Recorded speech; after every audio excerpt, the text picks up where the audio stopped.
വജഅൽനാ നൗമകും സുബഹതാ,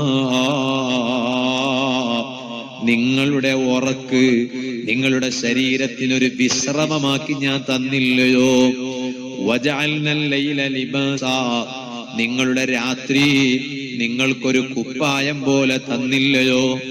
ആ രാത്രി മാസത്തിൽ ഒരിക്കലല്ലല്ലോ, ആഴ്ചയിൽ ഒരിക്കലല്ലല്ലോ, എന്നും രാത്രിയുണ്ട്, എന്നും പകലുണ്ട്.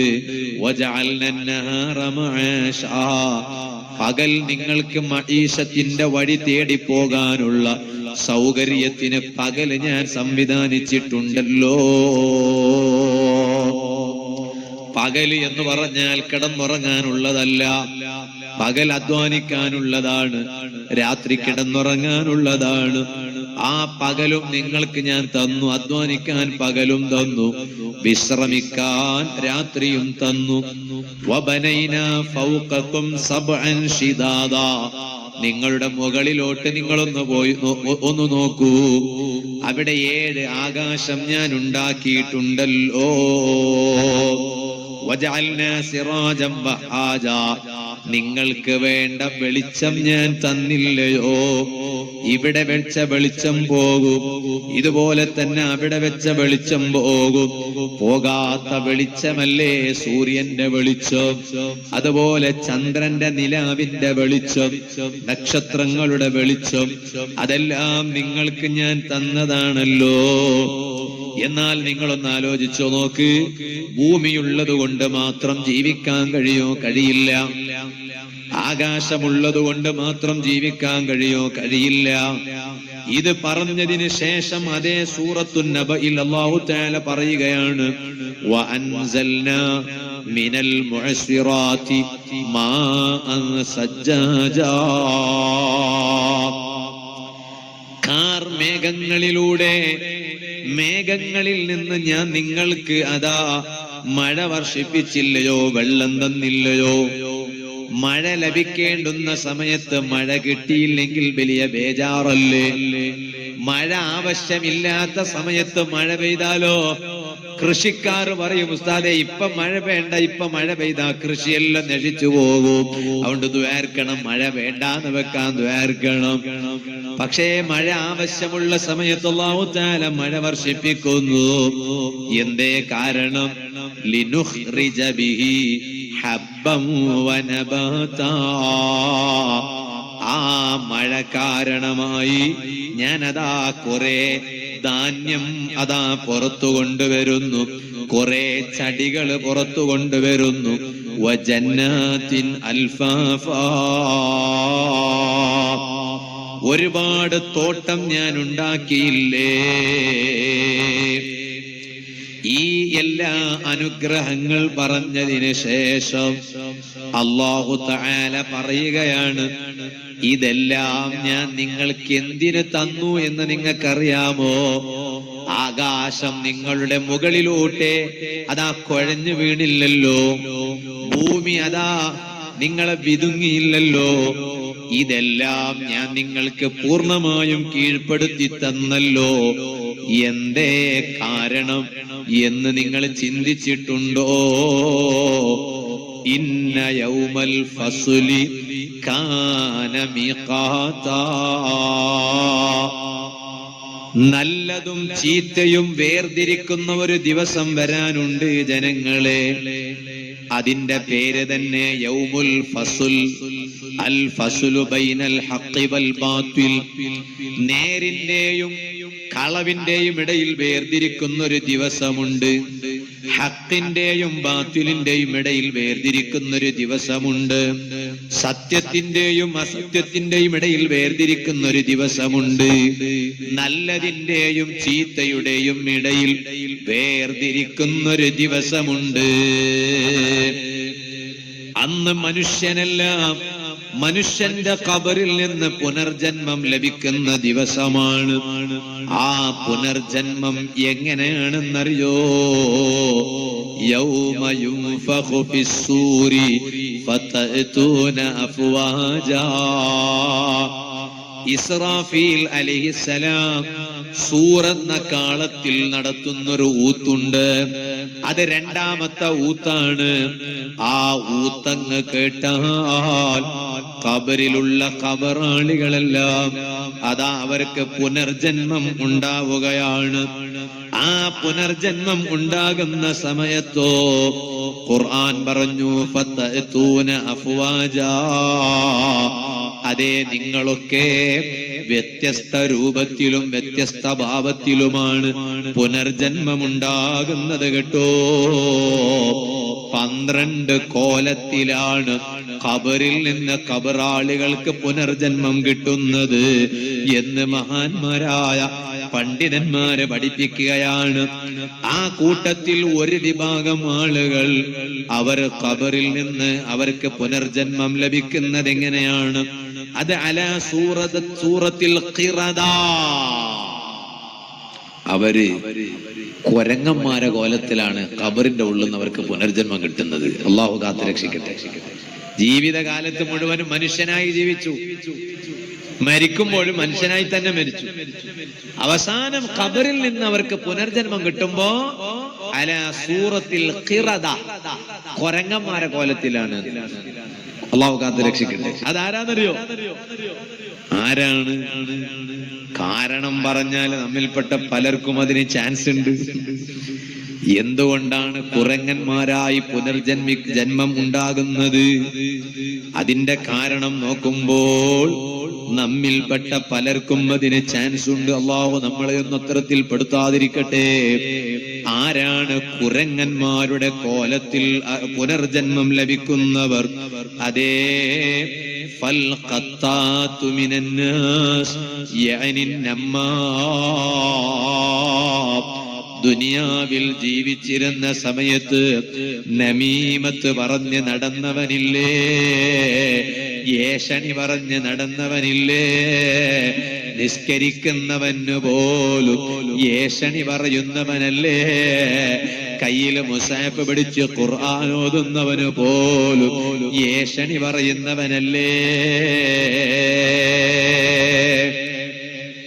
സുബ്ഹാനല്ലാഹ്. ചില മനുഷ്യന്മാരുടെ അടുത്ത് ചെറിയ സമയം നിൽക്കാൻ പറ്റൂല, നിന്ന് അപ്പൊ തന്നെ നമീമത്ത് പറയും, ഗൈബത്ത് പറയും. ഞാൻ ഇന്നാളൊരു സ്ഥലത്ത് ഇങ്ങനെ വേദന പോകുമ്പോ ഒരു നിസ്കാരത്തിൽ പള്ളിയിൽ നിസ്കരിക്കാൻ കയറിയപ്പോ നിസ്കാരത്തെ പുറത്തു വന്നു. ആ മൊയിലാര് കേക്കട്ടെ എന്ന് പറഞ്ഞിട്ട് തന്നെ ഞാൻ ഈ വേദന നിസ്കാരം കഴിഞ്ഞിട്ട് പുറത്തു വന്നപ്പോഴേക്ക് പള്ളിത്തെ മുഅദ്ദിനാണ്. ഇവിടുത്തെ മുഅദ്ദിനാരാ? മാങ്ങൂർ നിങ്ങളാ? ഇയാൾ നല്ല മനുഷ്യൻ, അള്ളാഹു ബർക്കത്ത് ചെയ്യട്ടെ. എല്ലാരിലും ഉണ്ടാവും ഈ സൂക്കേട്, ആരും ഒഴിവല്ല. മൂപ്പർ നല്ല ആളാണ്.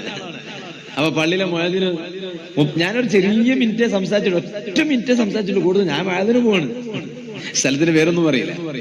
എന്നാല് അപ്പൊ ഇയാളങ്ങ് വന്ന് സംസാരിക്കുമ്പോ പറഞ്ഞു, ഞാൻ ഇവിടുത്തെ മുഅദ്ദിനാണ്, പക്ഷെ എന്നാലും സുബഹിക്ക് ശേഷം ക്ലാസ് എടുക്കുന്നത് ഞാനാണ്. ഇയാൾ പറയാ, സുബഹിക്ക് ശേഷം നാട്ടുകാർക്ക് ക്ലാസ് എടുക്കുന്നത് ഞാനാണ്. ഖതീബുണ്ട്, ഒറ്റ ക്ലാസ് എടുക്കുന്നില്ല, നാട്ടുകാർക്ക് മസല പറഞ്ഞു കൊടുക്കുന്നില്ല. സുബ്ഹാനല്ലാഹ്. ഞാൻ പറഞ്ഞു അസ്സലാമു അലൈക്കും, ഒറ്റ പോക്ക് പോയി. കാരണം അവിടെ നമ്മൾ ഗീബത്ത് കേട്ടോണ്ടിരുന്നാല് നമുക്ക് ഇറങ്ങും അദാബ്. മൊയ്ലാമാരും ഒഴിവല്ല, ഹാജിയാമാരും ഒഴിവല്ല, സാധാരണക്കാരും ഒഴിവല്ല. നമ്മൾ വെറുതെ കുറെ ഇബാദത്ത് ചെയ്യുന്നു. ആ ചെയ്യുന്ന ഇബാദത്തൊക്കെ നമ്മൾ ബാത്തിലാക്കി കളയുന്നു. ഏറ്റവും വലിയ അപകടമാണ് ഉമ്മമാരെ. ഈ നാട്ടിലെയും പരിസരത്തുള്ള ഉമ്മമാരൊക്കെ നല്ലവരാണെന്ന് എനിക്കറിയാം. അതേ സമയത്ത് ചില ഉമ്മമാരുണ്ട്, അവർ വലിയ നമീമത്തുകാരാണ് കേട്ടോ. പരസ്പരം നമീമത്ത് പറഞ്ഞ് കുടുംബത്തിനിടയിൽ കളഹിപ്പിക്കുന്നവരുണ്ട്. അതിനൊരു ചെറിയ ഉദാഹരണം പറയാം. ഒരു ബാപ്പക്ക് 4-5 ആൺമക്കൾ വേണ്ട, 4-5 തന്നെ വേണമെന്നില്ല, ഒരു 2 ആൺമക്കൾ എന്ന് സങ്കല്പിക്കുക. അപ്പ ഒരു മകന്റെ ഭാര്യ ഈ ഭർത്താവിന്റെ ഉമ്മാനോട് മറ്റൊരു മരുമകളെ കുറിച്ച് ഏഷണി പറഞ്ഞു കൊടുക്കുകയാണ്. അമ്മായിമ്മനോട് ഏഷണി പറയാണ്. അതേ അമ്മായിമാനെ കുറിച്ച് മറ്റൊരു മരുമകളോട് ഈ പെണ്ണ് ഏഷണി ഇങ്ങോട്ടും പറഞ്ഞു കൊടുക്കുകയാണ്. അപ്പോ ഭർത്താവിന്റെ അനുജന്റെ ഭാര്യക്കും അമ്മായിമാന്റെയും ഇടയിൽ അതാ ഭിന്നിപ്പുണ്ടാക്കുന്ന പണിയാണ്. അതിനല്ലേ നമീമത്ത് എന്ന് പറയുന്നത്. ആ സൂക്കടുള്ളവരുണ്ടോ അവര് കുരങ്ങന്മാരുടെ കോലത്തിലാണ് ഖബറിൽ നിന്നവർക്ക് പുനർജന്മം ലഭിക്കുന്നത് കേട്ടോ. അതുകൊണ്ടല്ലേ ചരിത്രത്തിൽ കാണാം, ഒരാള് മാർക്കറ്റിൽ പോയി, ചന്തക്ക് പോയി. ചന്ത എന്ന് പറഞ്ഞാൽ സന്ത എന്നറിയില്ലേ? സന്ത ഇല്ലേ? ഇവിടെ ഈ ഭാഗത്തൊന്നും സന്തയല്ലേ? ഏത് ഭാഗത്ത്? പുത്തൂരില്ലേ സന്ത? സന്ത എന്ന് പറഞ്ഞാൽ അറിയോ? ഇന്ന് ആർക്ക് സന്ത? ഇന്ന് DMart, super market, hyper market. എന്നാലും ഇന്ന് സന്തക്ക് പോകുന്നവരുണ്ടോ അല്ലെ? ഹള്ളിന്റെ കുറെ നല്ല നല്ല നാടൻ സാധനങ്ങളൊക്കെ വന്നിട്ട് സന്ത എന്ന് പറഞ്ഞിട്ട്. പണ്ടൊക്കെ ഉണ്ടായിരുന്നു കിതാബിലൊക്കെ കാണാൻ ചന്ത എന്നറിയും. ചന്ത എന്നൊക്കെ പറഞ്ഞാല് ഈ സന്തയെ കുറിച്ചാണ് പറയാ. ചന്ത എന്ന് പറയാം. നമ്മള് ചന്ത എന്ന് പറഞ്ഞാൽ കാണാൻ നല്ല ചന്ത ഉണ്ട് എന്നെല്ലാം പറയില്ലേ, ചേലുണ്ട്. അപ്പോ ഈ സന്ത, ആ ചന്ത കുറെ ഹള്ളിയിലെ സാധനങ്ങളൊക്കെ കിട്ടും ഈ ചന്തയിൽ. നല്ല നാടൻ വസ്തുക്കൾ കിട്ടും. അപ്പൊ ഈ സന്തയില് ഒരാൾ പോയപ്പോ പണ്ടൊക്കെ സന്തയിൽ കിട്ടിക്കൊണ്ടിരുന്ന അടിമകളെ വാങ്ങാൻ കഴിയുമായിരുന്നു. അടിമകളുള്ള കാലത്ത് അടിമകളെ വാങ്ങാൻ കഴിയായിരുന്നു. അങ്ങനെ ഒരു അടിമയെ വിൽക്കാനുണ്ട്. അപ്പൊ ഒരാൾ അവിടെ ചെന്നു, ഈ അടിമയെ വാങ്ങാൻ ഉദ്ദേശിച്ചപ്പോ ഈ വിൽക്കുന്ന ആള് പറഞ്ഞു. അപ്പൊ ഈ വാങ്ങുന്ന ആൾ ചോദിച്ചു, ഇയാൾക്ക് എന്തെങ്കിലും കുഴപ്പമുണ്ടോന്ന് ചോദിച്ചു. ഒരു കുഴപ്പമില്ല, പിന്നെ ചെറിയൊരു ന്യൂനതയേ ഉള്ളൂ. എന്താണെന്ന്, ഇയാൾ കുറച്ച് നമീമത്ത് കൂടുതൽ പറയുന്ന ആളാണെന്ന്. ഏഷണി വേറെ അസുഖങ്ങളൊന്നുമില്ല, എന്ത് പണിക്കും ഇയാളെ പറ്റും എന്ന് പറഞ്ഞു. പക്ഷെ ഇയാളെ പണി എന്താണെന്നാണ്, കുറച്ച് നമീം. അപ്പൊ ഈ വാങ്ങുന്ന ആൾ കരുതി അതിപ്പോ വലിയ വിഷയമൊന്നുമല്ല, ഇപ്പൊ എന്നെയും ആർക്കിടയില കിതാബത്തി ഉണ്ടാക്കാൻ അപ്പൊ വലിയ വിഷയമൊന്നുമല്ല എന്ന് പറഞ്ഞിട്ട് ഈ അടിമയെ വാങ്ങിയപ്പോ ഈ അടിമ ഇയാളെ കൂടെ വീട്ടിൽ പോയി. പിന്നീട് ഈ അടിമയുടെ നമീമത്തിന്റെ പണി തുടങ്ങി. എങ്ങനെയാണ് അടിമയുടെ നമീമത്തിന്റെ പണി? ഈ അടിമ ഭർത്താവിനോട് പോയി പറഞ്ഞു, ഇയാളുടെ മുതലാളിയോട് പോയി പറഞ്ഞു, ഇപ്പൊ നിങ്ങളെ ഭാര്യക്ക് നിങ്ങളോട് തീരെ സ്നേഹമില്ല. നിങ്ങളെ ഭാര്യക്ക് ഇപ്പൊ ഏതോ ഒരുത്തനോടൊരു ബന്ധമുണ്ട്. പേരിന് മാത്രം നിങ്ങളെ ഭാര്യയായി അവൾ കഴിയുകയാണ്. അല്ലാതെ നിങ്ങളോടല്ല അവൾക്ക് സ്നേഹം, അവൾക്ക് വേറെ ഒരുത്തനോടാണ്. ഭർത്താവിനോട് മുതലാളിയോട് അങ്ങനെ പറഞ്ഞു.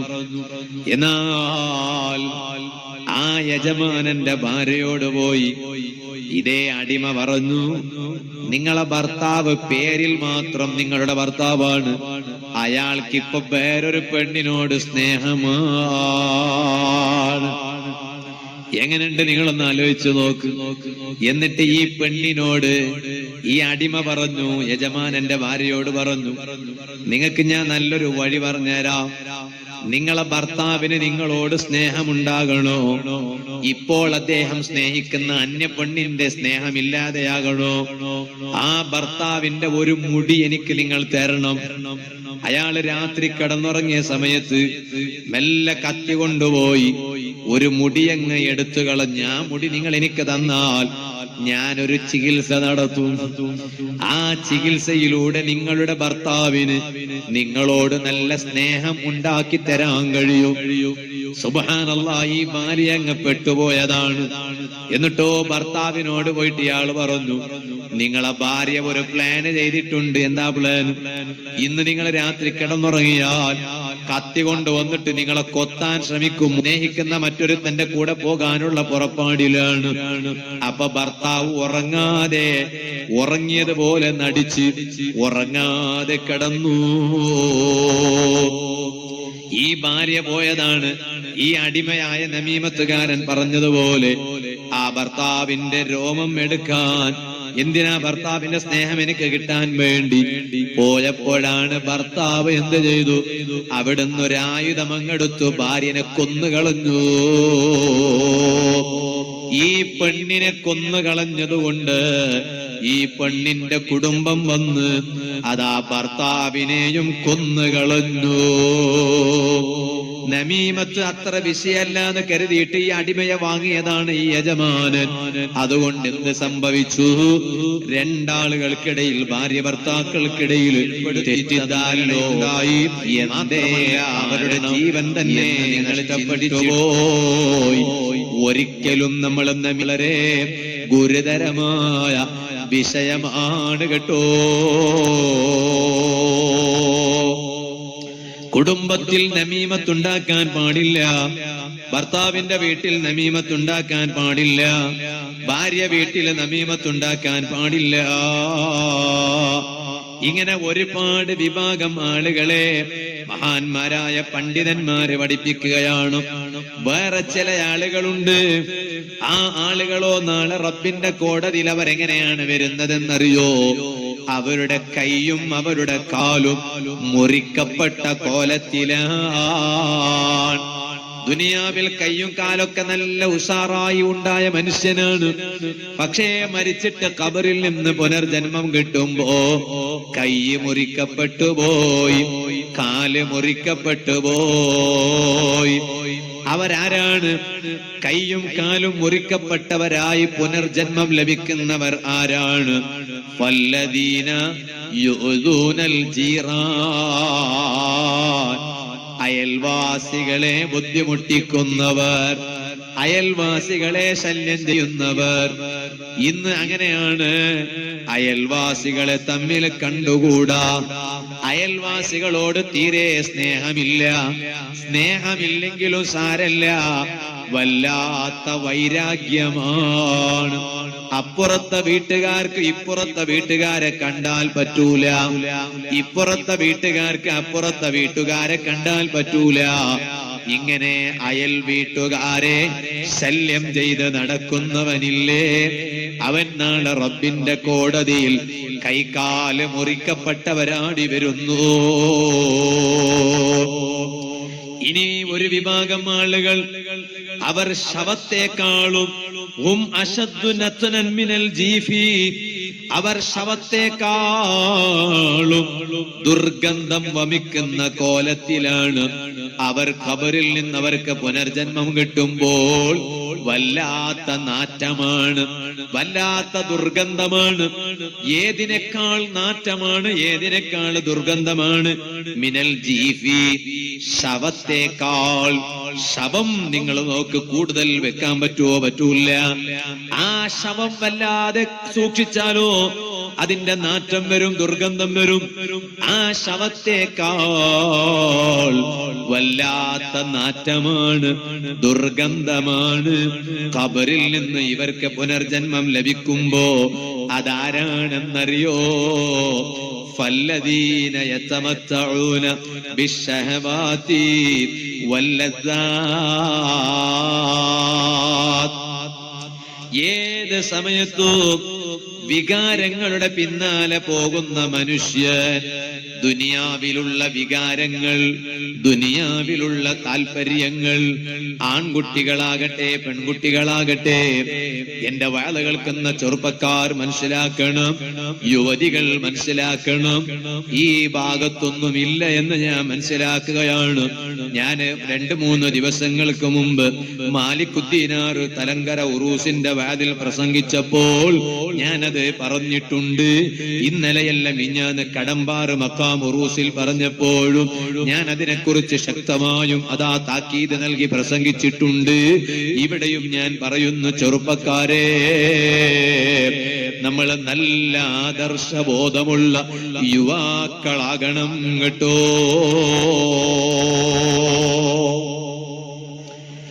ഇവിടെ ഞങ്ങൾ വന്നപ്പോ ഭക്ഷണം കഴിക്കാൻ വേണ്ടി ഞങ്ങൾ ഒരു വീട്ടിൽ പോയി, റഫീഖിന്റെ വീട്ടിൽ. അല്ലാഹു തആല വീട്ടുകാർക്ക് അർഹമായ പ്രതിഫലം കൊടുക്കട്ടെ. ഭക്ഷണം ഉണ്ടാക്കി തന്ന ഉമ്മമാർക്കും ഈ സദസ്സിലുള്ള എല്ലാ ഉമ്മമാർക്കും നമുക്കും അല്ലാഹു സ്വർഗീയ ഭക്ഷണം നൽകട്ടെ. അവിടെ 2-3 ആളുകളെ കാണിച്ചിട്ട് നമ്മളെ അരിയടുക്ക അബ്ദുറഹ്മാൻ ഹാജി അവർ എന്നോട് പറഞ്ഞു, കുറെ കാലായി മൂപ്പർ ഇവിടെയും ഏകദേശം 30 വർഷങ്ങളിലേറെ ഇവിടെയും പ്രസിഡന്റാണ്, അടുത്ത മഹല്ലുകളിലും കുറെ കാലമായി പ്രസിഡന്റാണ്. അല്ലാഹു തആല അദ്ദേഹത്തിനും കമ്മിറ്റിയിലെ മുഴുവൻ ആളുകൾക്കും എല്ലാവർക്കും അല്ലാഹു തആല ദീനിനു വേണ്ടി ഒരുപാട് നല്ല കാര്യം ചെയ്യാനുള്ള ആരോഗ്യവും ദീർഘായുസ്സും അല്ലാഹു അവർക്കും നമുക്ക് എല്ലാവർക്കും തരട്ടെ. ചില ചെറുപ്പക്കാരെ കാണിച്ചിട്ട് പറഞ്ഞു നല്ല പ്രവർത്തകനാണ്, നല്ല സാമാജിക സേവ നടത്തുന്ന ആളാണെന്ന്. അത് കേൾക്കുമ്പോ വലിയ സന്തോഷമാണ്. കാരണം ചെറുപ്പക്കാരെ, നമ്മുടെ ആയുസ് അത് എപ്പോ തീരുമെന്ന് പറയാൻ പറ്റൂല. എന്നെക്കാൾ ചെറിയ പ്രായമുള്ളവർ ഖബറിലായി പോയി, എന്നെക്കാൾ മുകളിലുള്ളവർ ഖബറിലായി പോയി.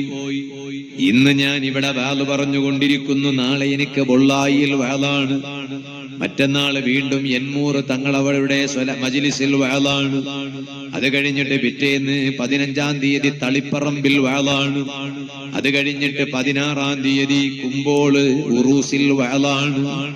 പക്ഷേ ഇന്ന് ഞാൻ ഇപ്പൊ വാള് പറഞ്ഞുകൊണ്ടിരിക്കുന്നു, നാളത്തെ വാള് പോകട്ടെ, ഈ പറഞ്ഞതിന്റെ വാള് ബാക്കി പൂർത്തിയാക്കാൻ കളസ ഇവിടെ ജീവിച്ചിരിപ്പുണ്ടോ പറയാൻ എനിക്ക് ഉറപ്പില്ല കേട്ടോ. ഉള്ള ആയുസ് എന്തെങ്കിലും നല്ലത് ചെയ്യാൻ എനിക്കും നിങ്ങൾക്കും കഴിയണം. എന്നിട്ട് നമ്മൾ മരിച്ചാലോ, എന്റെയും നിങ്ങളുടെയും മരണ വാർത്ത കേട്ടാൽ കുറെ പേര് നമ്മുടെ മയ്യത്തിന്റെ അരികിൽ വരണം, മയ്യത്ത് നിസ്കരിക്കാനുണ്ടാകണം, യാസീനോദാനുണ്ടാകണം, ദുആ ചെയ്യാനുണ്ടാകണം. അതിനെ പറ്റിയ നല്ല മാതൃകായോഗ്യമായ ഒരു ജീവിതം ചെറുപ്പക്കാരെ നയിക്കണം. പള്ളിയിൽ അതാ സുബഹി ജമാഅത്തിന് വന്ന് നിസ്കരിക്കുന്ന ചെറുപ്പക്കാരാകണം. സുബ്ഹാനല്ലാഹ്, ചില ചെറുപ്പക്കാരുണ്ട് ഇവിടെ ഇല്ല എന്നാണ് ഞാൻ മനസ്സിലാക്കുന്നത്. സദസ്സിന്റെ പ്രൗഢി കാണുമ്പോ ചില നാട്ടിൽ ചെന്നാൽ ചില ചെറുപ്പക്കാരുണ്ട്, അവര് ജമാഅത്തിന്റെ സമയത്ത് പോലും പള്ളി പരിസരത്തുണ്ടാവും. പള്ളിയിൽ ജമാഅത്ത് നടക്കുമ്പോ കയറാൻ അവനെ കിട്ടൂല, ആ പള്ളിയിലെ ജമാഅത്തായി നിസ്കരിക്കാൻ അവനെ കിട്ടൂല. ചെറുപ്പക്കാരാ, ജമാഅത്തായി നിസ്കരിക്കുന്നതിന്റെ മഹത്വം അറിയാത്തത് കൊണ്ടാണ് ഇങ്ങനെ സംഭവിക്കുക. ചില ആളുകൾ നാളെ റബ്ബിന്റെ കോടതിയിൽ വന്നാൽ അവരുടെ മുഖം അതാ പൂർണ്ണ നിലാവുള്ള രാവിൽ ചന്ദ്രന് എന്തൊരു വെളിച്ചമല്ലേ, അതുപോലെ ചില ചെറുപ്പക്കാരുടെ മുഖം ഉജൂഹും കൽ ഖമരി ലൈലത്തൽ ബദരി, പൂർണ്ണ നിലാവിന്റെ രാവിൽ ചന്ദ്രന്റെ വെളിച്ചം പോലെ ചില ചെറുപ്പക്കാരുടെ മുഖം നന്നായി അതാ അതാരാ അതാരാ അതാരാ മക്കത്തേക്ക് പോയാൽ, മദീനത്തേക്ക് പോയാൽ ലോകത്തെ എല്ലാ നാടുകാരെയും അവിടെ കാണാൻ കഴിയും. അല്ലെ? കാണാൻ കഴിയില്ലേ? അല്ലേ? നിങ്ങൾ അരിക്കിൽ തീർന്നിട്ട് കാണാൻ കഴിയോ? എന്നെ കണ്ടു നിങ്ങൾ കളസക്കാരനെ, അത് ഞാൻ വേളന് വന്നതുകൊണ്ടാണ്. എന്നല്ലാതെ നമുക്ക് വേറെ ആരെങ്കിലും കാണാൻ പറ്റും? എന്ന് നമ്മളെ തന്നെ കാണാന്നല്ലാതെ. അതേ സമയത്ത് മക്കത്ത് മദീനത്ത് ചെന്നാൽ ലോക രാഷ്ട്രങ്ങളിലുള്ള മുഴുവൻ ആളുകളെ കാണാൻ കഴിയും. ഇല്ലേ? റഷ്യക്കാരെ കാണാൻ കഴിയും, അതുപോലെ തന്നെ എല്ലാ നാട്ടുകാരെ കാണാൻ കഴിയും, ഇത്യോപ്യക്കാരെ കാണാൻ കഴിയും, യമനുകാരെ കാണാൻ കഴിയും. സുബ്ഹാനല്ലാഹ്. ഇങ്ങനെ മലേഷ്യക്കാരെ കാണാൻ കഴിയും, ഇന്തോനേഷ്യക്കാരെ കാണാൻ കഴിയും, ലോകത്തുള്ള എല്ലാ ഭാഗത്തുള്ളവരെയും കാണാൻ കഴിയും. അവിടെ എത്തിയ അപ്പൊ ഹജ്ജിന് പോയ ഇയാൾ അല്ലെങ്കിൽ ഉംറക്ക് പോയ ഇയാള് വേറെ നാട്ടുകാരൊക്കെ കാണുമ്പോൾ ചോദിക്കുകയാണ്, ഇയാൾ എവിടുത്തെ ആൾ, മറ്റേ എന്താ ഒരു പ്രത്യേകം കോലത്തിലുള്ള ഇവർ എവിടുന്ന ആളുകളാണ് നിങ്ങൾ ചർച്ച ചെയ്യൂലേ? നമ്മളെ ഇന്ത്യക്കാരനൊക്കെ ഏകദേശം മനസ്സിലാവും, ഞാൻ ഇന്ത്യക്കാരനാണെന്ന് മനസ്സിലാവും. അതേസമയത്ത് ചില ആളുകളെ നോക്കുമ്പോൾ ഇയാൾ എവിടുത്തെ ആളാണ്, ഏത് രാഷ്ട്രീയക്കാരാണെന്ന് പരസ്പരം അങ്ങോട്ടും ഇങ്ങോട്ട് അഭിപ്രായം നമ്മളിങ്ങനെ സംസാരിക്കും. നമ്മൾ അരിക്കലക്കാരിങ്ങനെ അല്ലെങ്കിൽ നമ്മൾ നാട്ടുകാർ, കർണാടകക്കാർ, കേരളക്കാരിങ്ങനെ കൂടിയിട്ട് നമ്മളിങ്ങനെ ചർച്ച ചെയ്യും. എന്നാൽ ഇതുപോലെ ആഖിറത്തിൽ മുഖത്ത് നല്ല പ്രകാശമുള്ള ചെറുപ്പക്കാർ വരുമ്പോ ആ പ്രകാശിക്കുന്ന മുഖമുള്ള ചെറുപ്പക്കാരിലേക്ക് സൂചിപ്പിച്ച് അവിടെ ഒരുമിച്ച് കൂടിയ ജനങ്ങളൊക്കെ ചർച്ച ചെയ്യും, ഇതാരാണ്, ഇത് എവിടുത്തെ ആളുകളാണ്, ആരാണ്? അപ്പൊ അവിടുന്ന് മലക്കുകൾ പറയും, ഈ ചെറുപ്പക്കാരാരാണെന്നറിയോ? ജമാഅത്ത് മുടക്കാത്ത ചെറുപ്പക്കാരാണ് കേട്ടോ. അതേ സമയത്ത് ചോദിക്കട്ടെ, ബാങ്ക് വിളിക്കുന്ന സമയത്ത് പള്ളി പരിസരത്തുണ്ടായിട്ട്, ജമാഅത്ത് നടക്കുന്ന സമയത്ത് പള്ളി പരിസരത്തുണ്ടായിട്ട് വേറെ തിരക്കൊന്നുമില്ല. ഉമ്മാനെ ഹോസ്പിറ്റലിൽ കൊണ്ടുപോകണമെന്ന് ആ സമയത്ത് നിർബന്ധമില്ല. ബാപ്പക്ക് അപ്പോൾ തന്നെ മരുന്ന് കൊണ്ടുപോയി കൊടുക്കണമെന്ന നിർബന്ധമില്ല. വീട്ടിലേക്ക് അത്യാവശ്യമായ വസ്തുക്കൾ അസമയത്ത് തന്നെ കൊണ്ടുപോകണമെന്ന വാശിയില്ല. അതൊന്നും ഇല്ലാതെ തന്നെ പള്ളിയിൽ നടക്കുന്ന ജമാഅത്ത് കണ്ടില്ല എന്ന് നടിക്കുന്ന ചെറുപ്പക്കാരില്ലേ? ചോദിക്കട്ടെ ചെറുപ്പക്കാരെ, ഇത് വെല്ലുവിളിയാണ് കേട്ടോ. ആരോടുള്ള വെല്ലുവിളിയാണ്? കമ്മിറ്റിക്കാരോടല്ല, പള്ളിയിലെ ഉസ്താദിനോടല്ല. എനിക്കും നിനക്കും ഭക്ഷണം തന്ന രാജാവില്ലേ, കുടിക്കാന് വെള്ളം തന്ന രാജാവില്ലേ, ശ്വസിക്കാന് വായു തന്ന രാജാവില്ലേ, ശ്വസിച്ച ഓക്സിജൻ പുറത്തേക്ക് കാർബൺ ഡയോക്സൈഡായി പുറന്തള്ളാൻ സൗകര്യം ചെയ്തു തന്ന രാജാവില്ലേ, എനിക്കും നിനക്കും നടന്നു നീങ്ങാൻ ശരീരത്തിന് ആരോഗ്യം തന്ന രാജാവില്ലേ, ആ രാജാവിനോടുള്ള വെല്ലുവിളിയാണ് ഇത്. ധിക്കാരമാണ്. ആരോടുള്ള ധിക്കാരമാണ്? സൃഷ്ടാവായ അല്ലാഹുവിനോടുള്ള ധിക്കാരമാണ്. ആയുസ് അല്ല തന്നത് അതിനാണല്ലോ. ആയുസ് അല്ല തന്നത് അതിനാണല്ലോ. കാരണം എന്തേ? നിസ്കാരമെന്ന് പറഞ്ഞാലോ അതൊരു ചെറിയ വിഷയമാണെന്ന് ആരും തെറ്റിദ്ധരിക്കണ്ട. നിസ്കാരമെന്ന് പറഞ്ഞാൽ അത് ഏറ്റവും പ്രധാനപ്പെട്ട ഒരു ഇബാദത്തല്ലേ സുഹൃത്തുക്കളെ? ഏറ്റവും പ്രധാനപ്പെട്ട ഒരു അമലല്ലേ സുഹൃത്തുക്കളെ?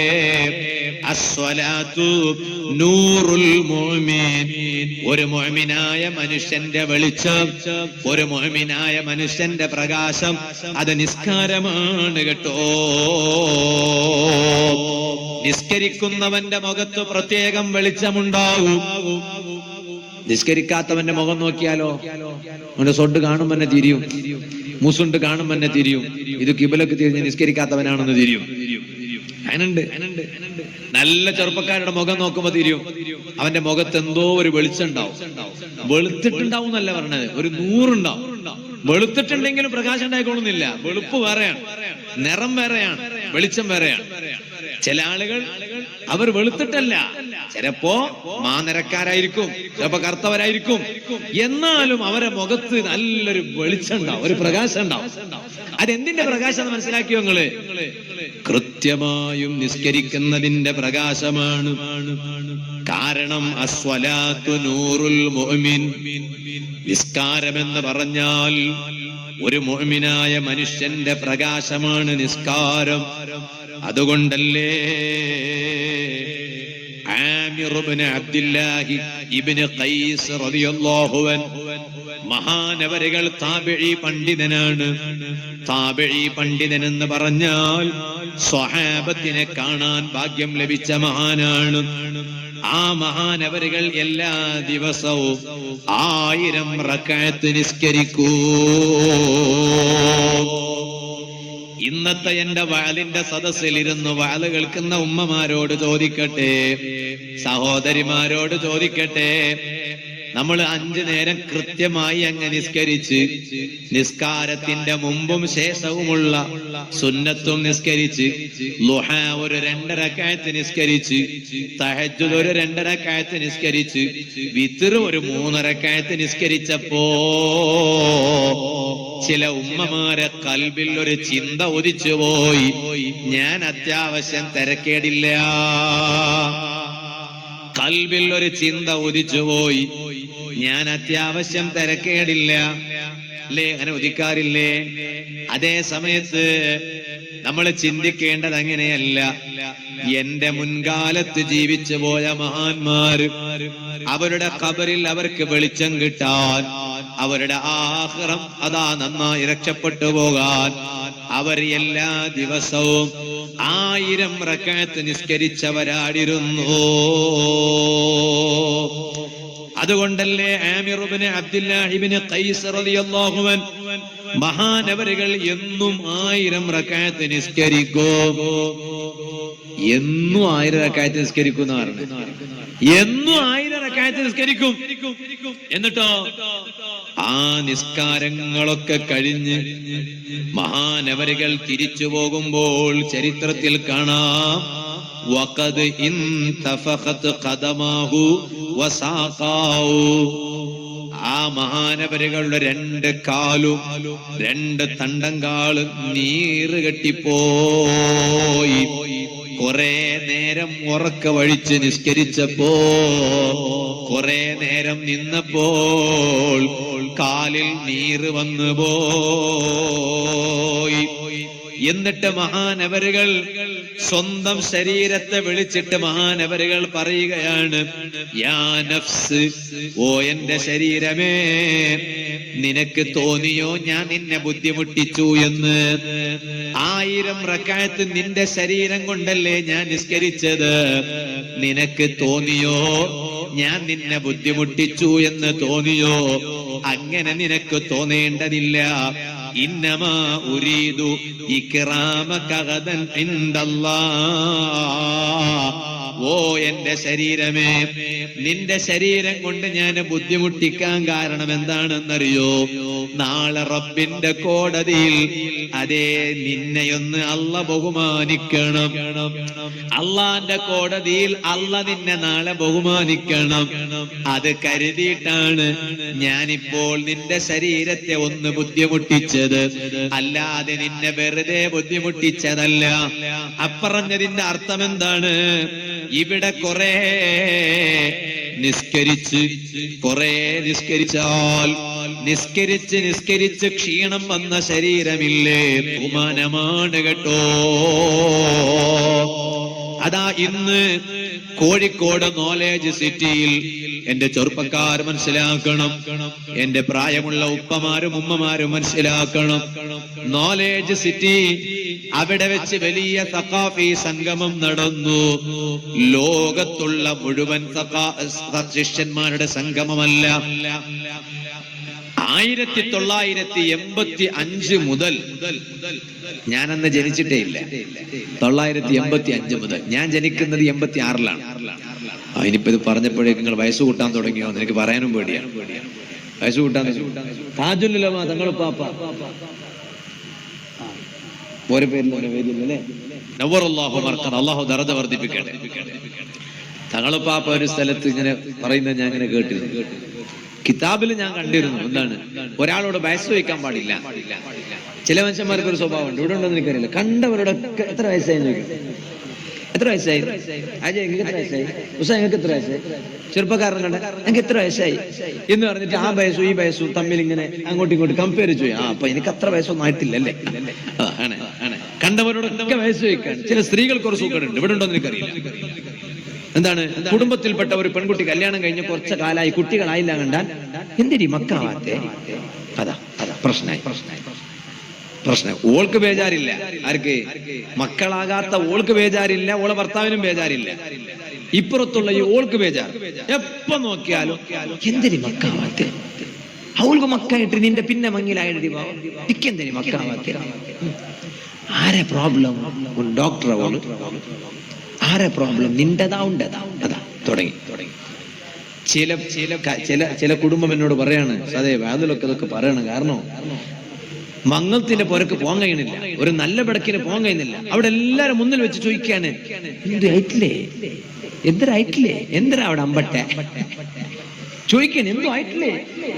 ചില മനുഷ്യന്മാർക്ക് നിങ്ങൾക്ക് അറിയില്ല. ഈ ഭാഗത്തൊന്നും, ഈ ഭാഗത്തെ ഉമ്മമാരൊന്നും അത്തരത്തിലുള്ള ഉമ്മമാരല്ലാത്ത കൊണ്ട് നിങ്ങൾക്കൊന്നും അത് അറിയാത്തതാണ്. വേറെ ചില സ്ഥലത്തൊക്കെ ഈ പ്രശ്നം ഉള്ളതാണ്. അങ്ങനെയുണ്ട്. സുബ്ഹാന ജല്ല ജലാലു. വേറെ ചില ഉമ്മമാർക്ക് ഒരു സ്വഭാവമുണ്ട്. ഇവിടെ ഉണ്ടെന്ന് എനിക്കറിയാം. എന്താണെന്നറിയോ? ഉമ്മമാരെ, മിൻ ഹുസ്നി ഇസ്ലാമുൽ മർഇ തർക്കുഹു മാ ലാ യഅനി. ഇസ്ലാമിലെ ഏറ്റവും നല്ല കാര്യം എന്താണെന്നറിയോ? ആവശ്യമില്ലാത്തതിന് ഇടപെടാൻ പാടില്ല.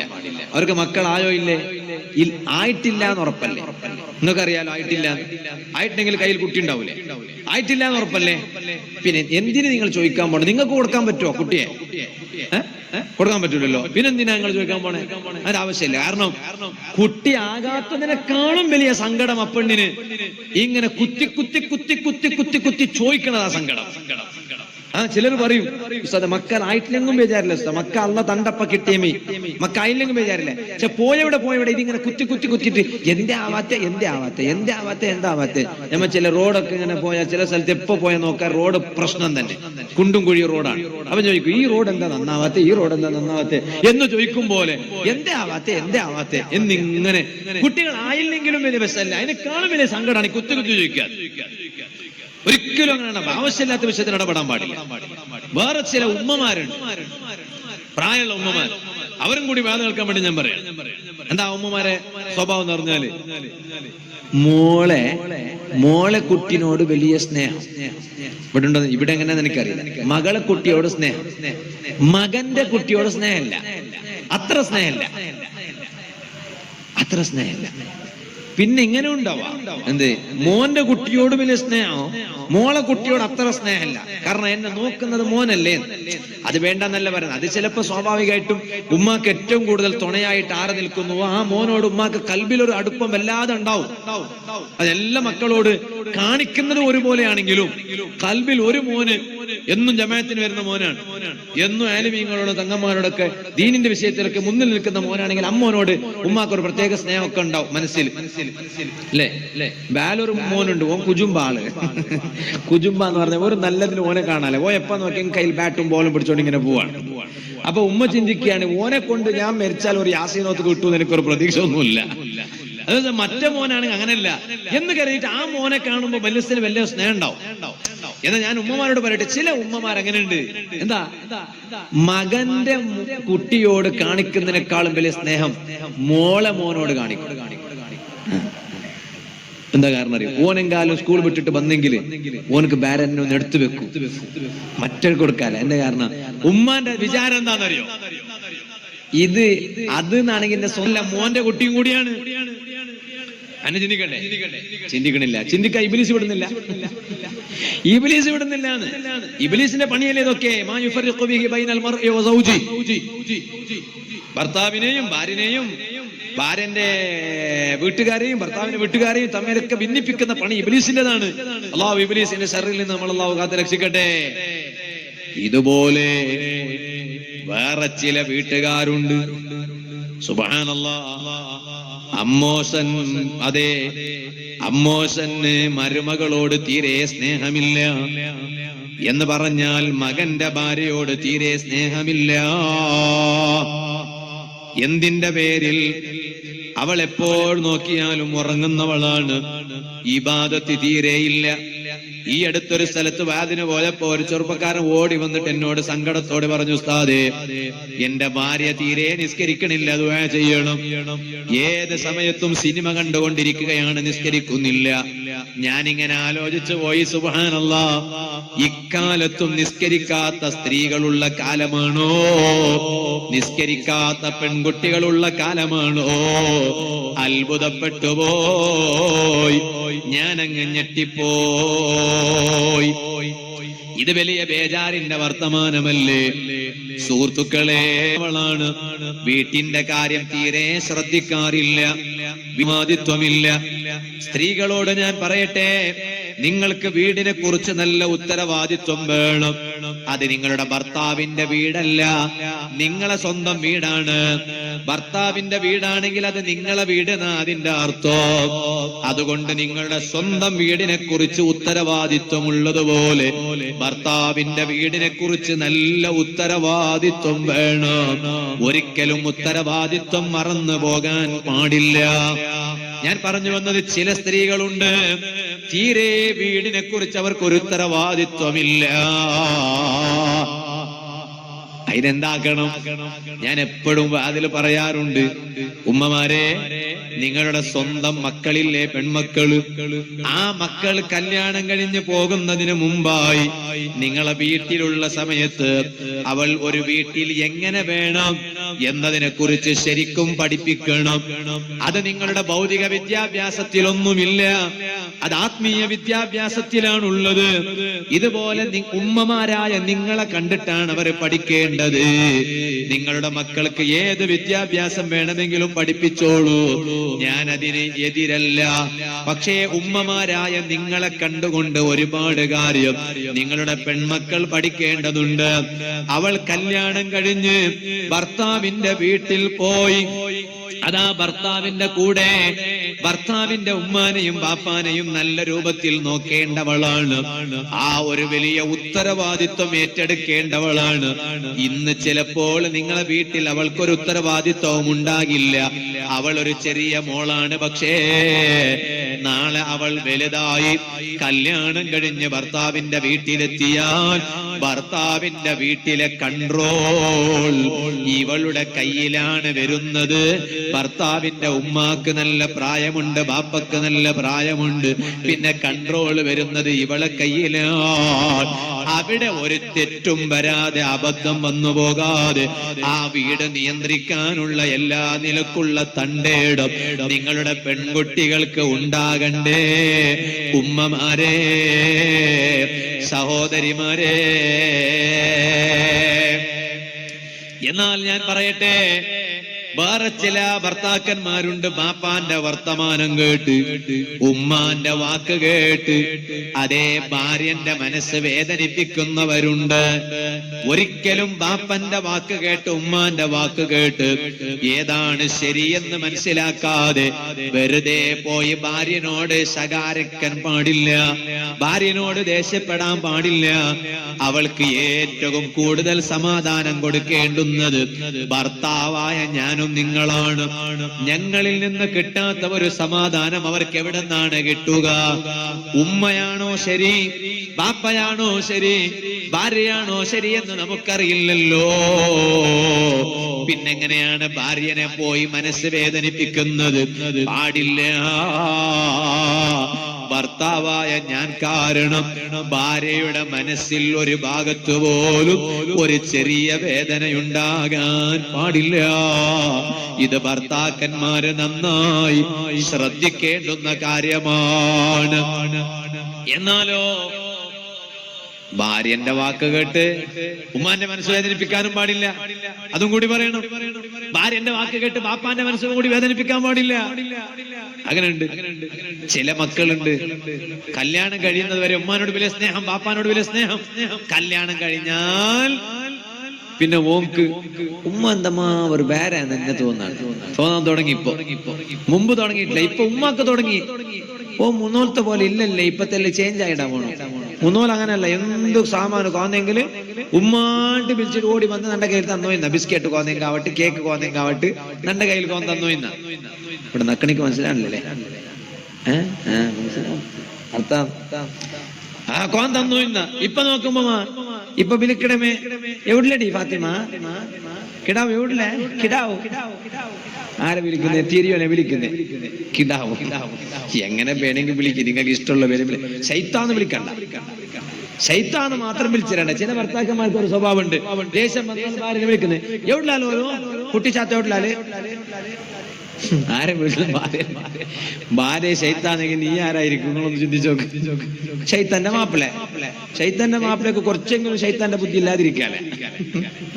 അപ്പൊ ഞാൻ പറഞ്ഞത്, അപ്പൊ ഉമ്മാക്ക് തോന്നാൻ തുടങ്ങി അങ്ങനെ ആകാൻ പാടില്ല. ഉമ്മാക്ക് കൊടുക്കുന്നത് ഉമ്മാന്റെ കയ്യിൽ തന്നെ കൊടുക്കണം.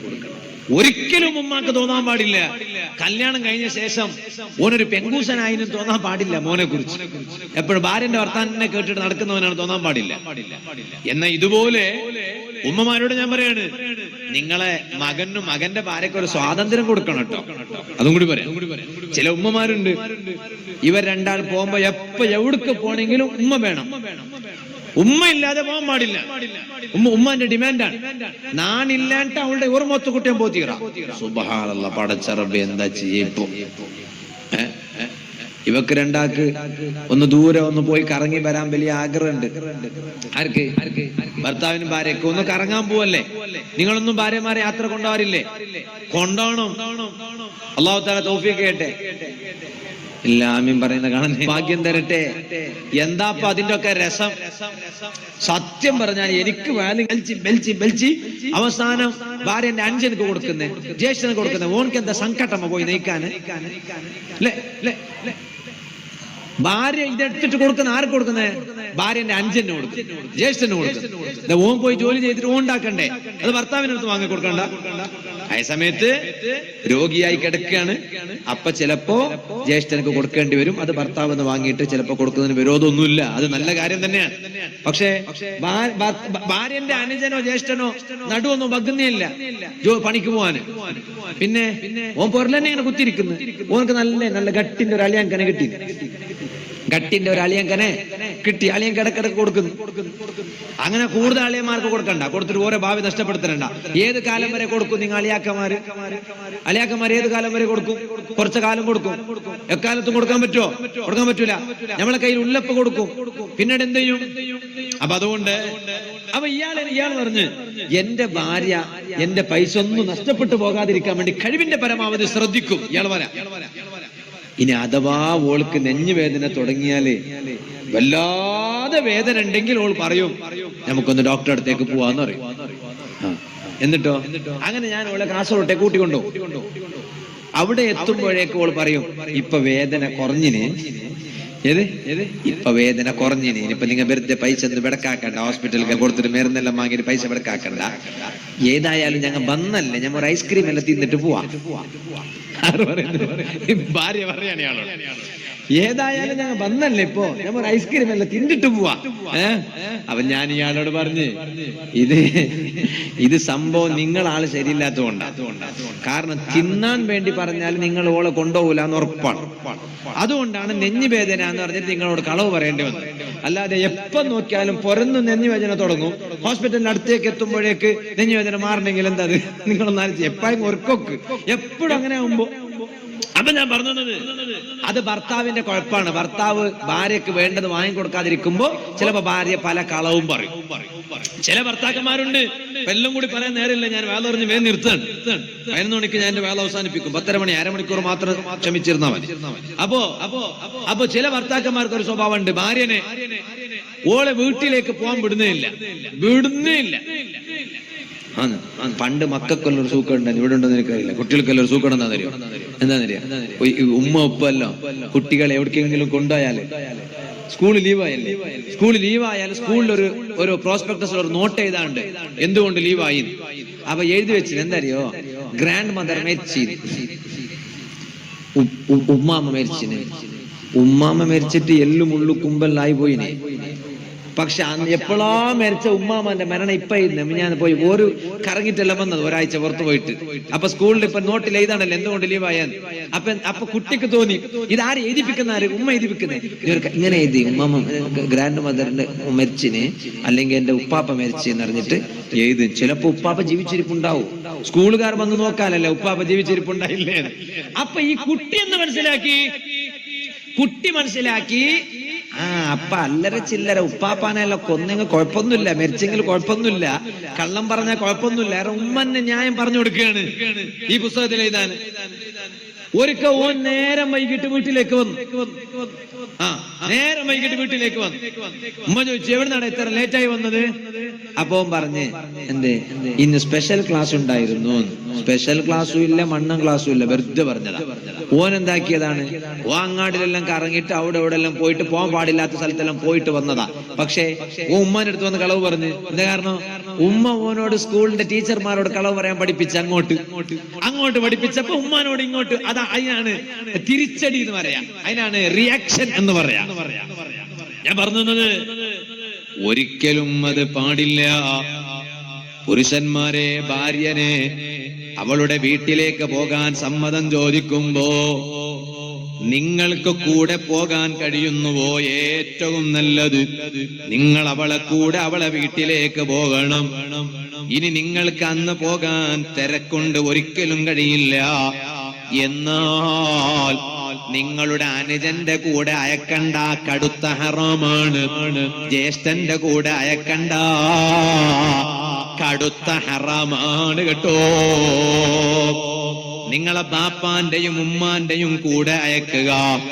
എന്റെ ഭാര്യനെ ഓൾക്ക് വീട്ടിലേക്കൊന്ന് പോകാനുണ്ട്, എന്തോ വീട്ടിൽ പരിപാടിയുണ്ട്, എനിക്ക് വരാൻ ആഗ്രഹമുണ്ട്, പക്ഷെ ഇന്ന് എനിക്ക് വരാൻ കഴിയില്ല. അതുകൊണ്ട് ബാപ്പാനോട് പറയണം, ഉമ്മാനോട് പറയണം, നിങ്ങൾ അവളെ കൂട്ടിക്കൊണ്ടുപോയി വീട്ടിലാക്കിയിട്ട് വരി. അതാണ് അതിന്റെ മാന്യത. അല്ലാതെ ഭാര്യ വീട്ടിൽ ഒരു നല്ല കാര്യം നടക്കുമ്പോൾ നിങ്ങളുടെ തിരക്ക് കാരണം അവളെ വീട്ടിലേക്ക് നിങ്ങൾ പറഞ്ഞേർക്കാതിരിക്കാൻ പാടില്ല. അവൾക്ക് പിന്നെ ദുനിയാവിൽ സന്തോഷം ഏതാണുള്ളത്?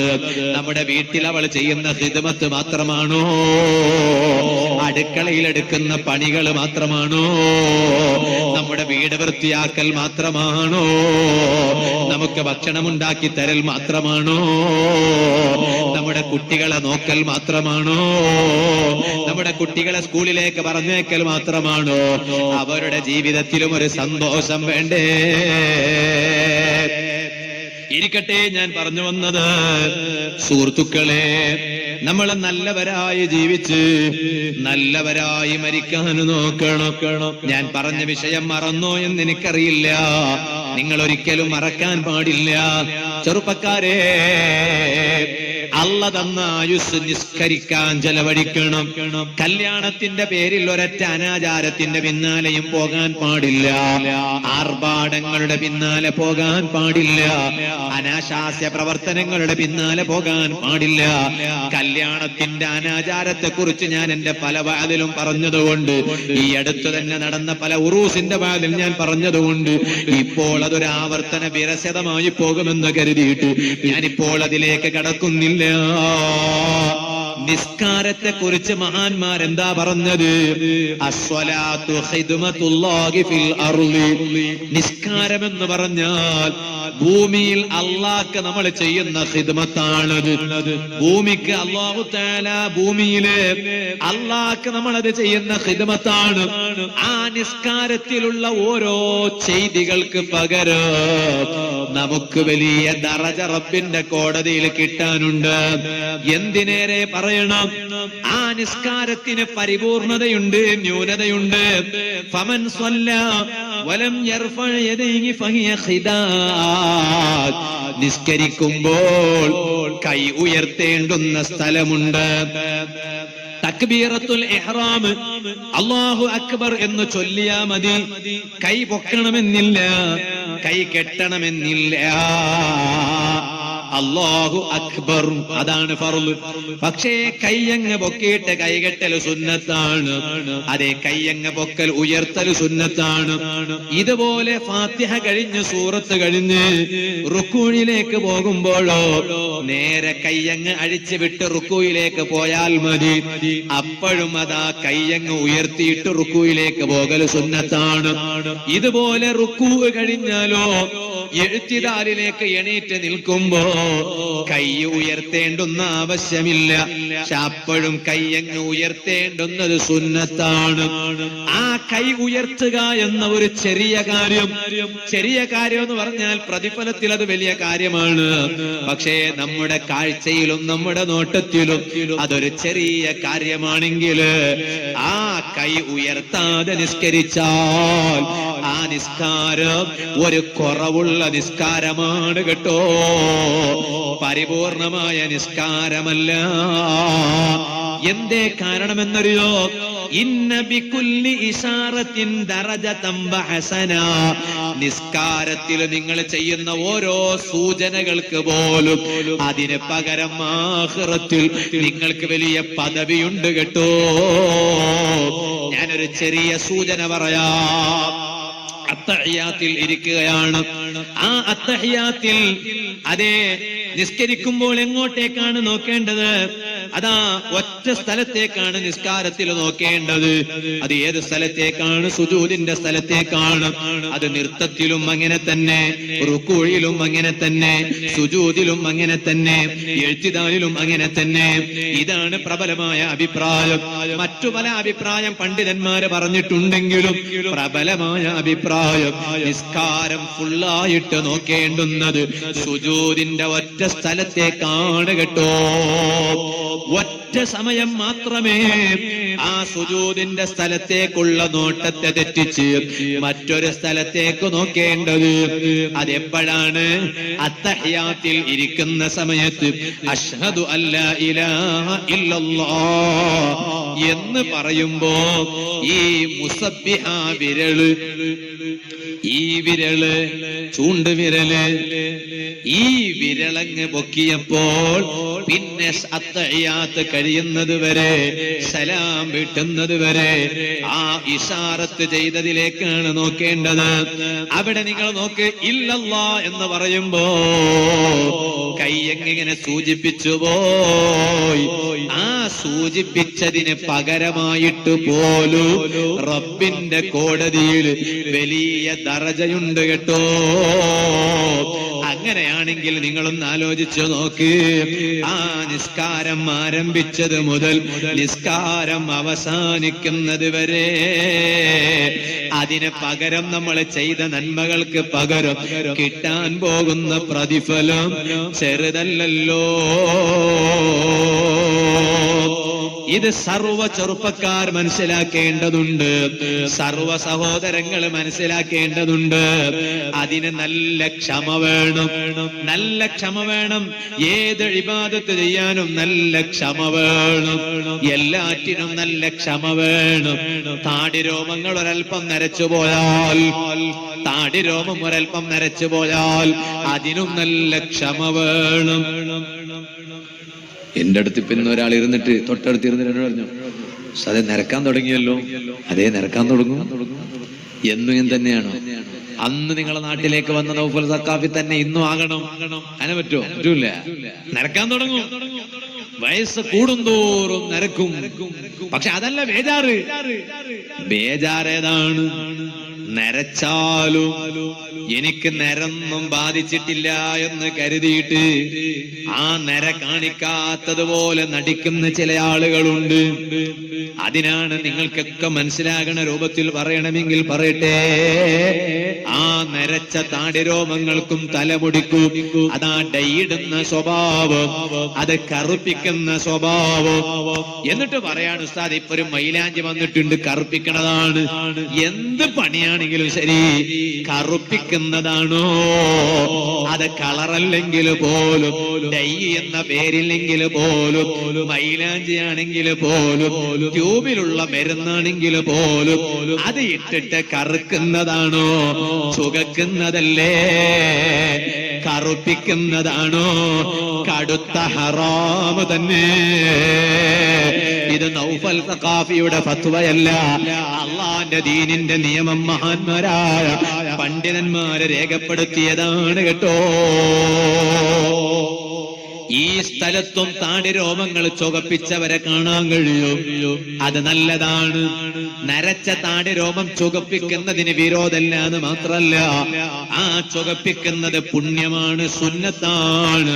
അതുകൊണ്ടല്ലേ മഹാന്മാർ പറഞ്ഞത് വൽ ഹുംറതു ഖിലാബുൽ മുസ്ലിം, ഒരു മുസ്ലിമിന്റെ കളർ ഏതാണ്?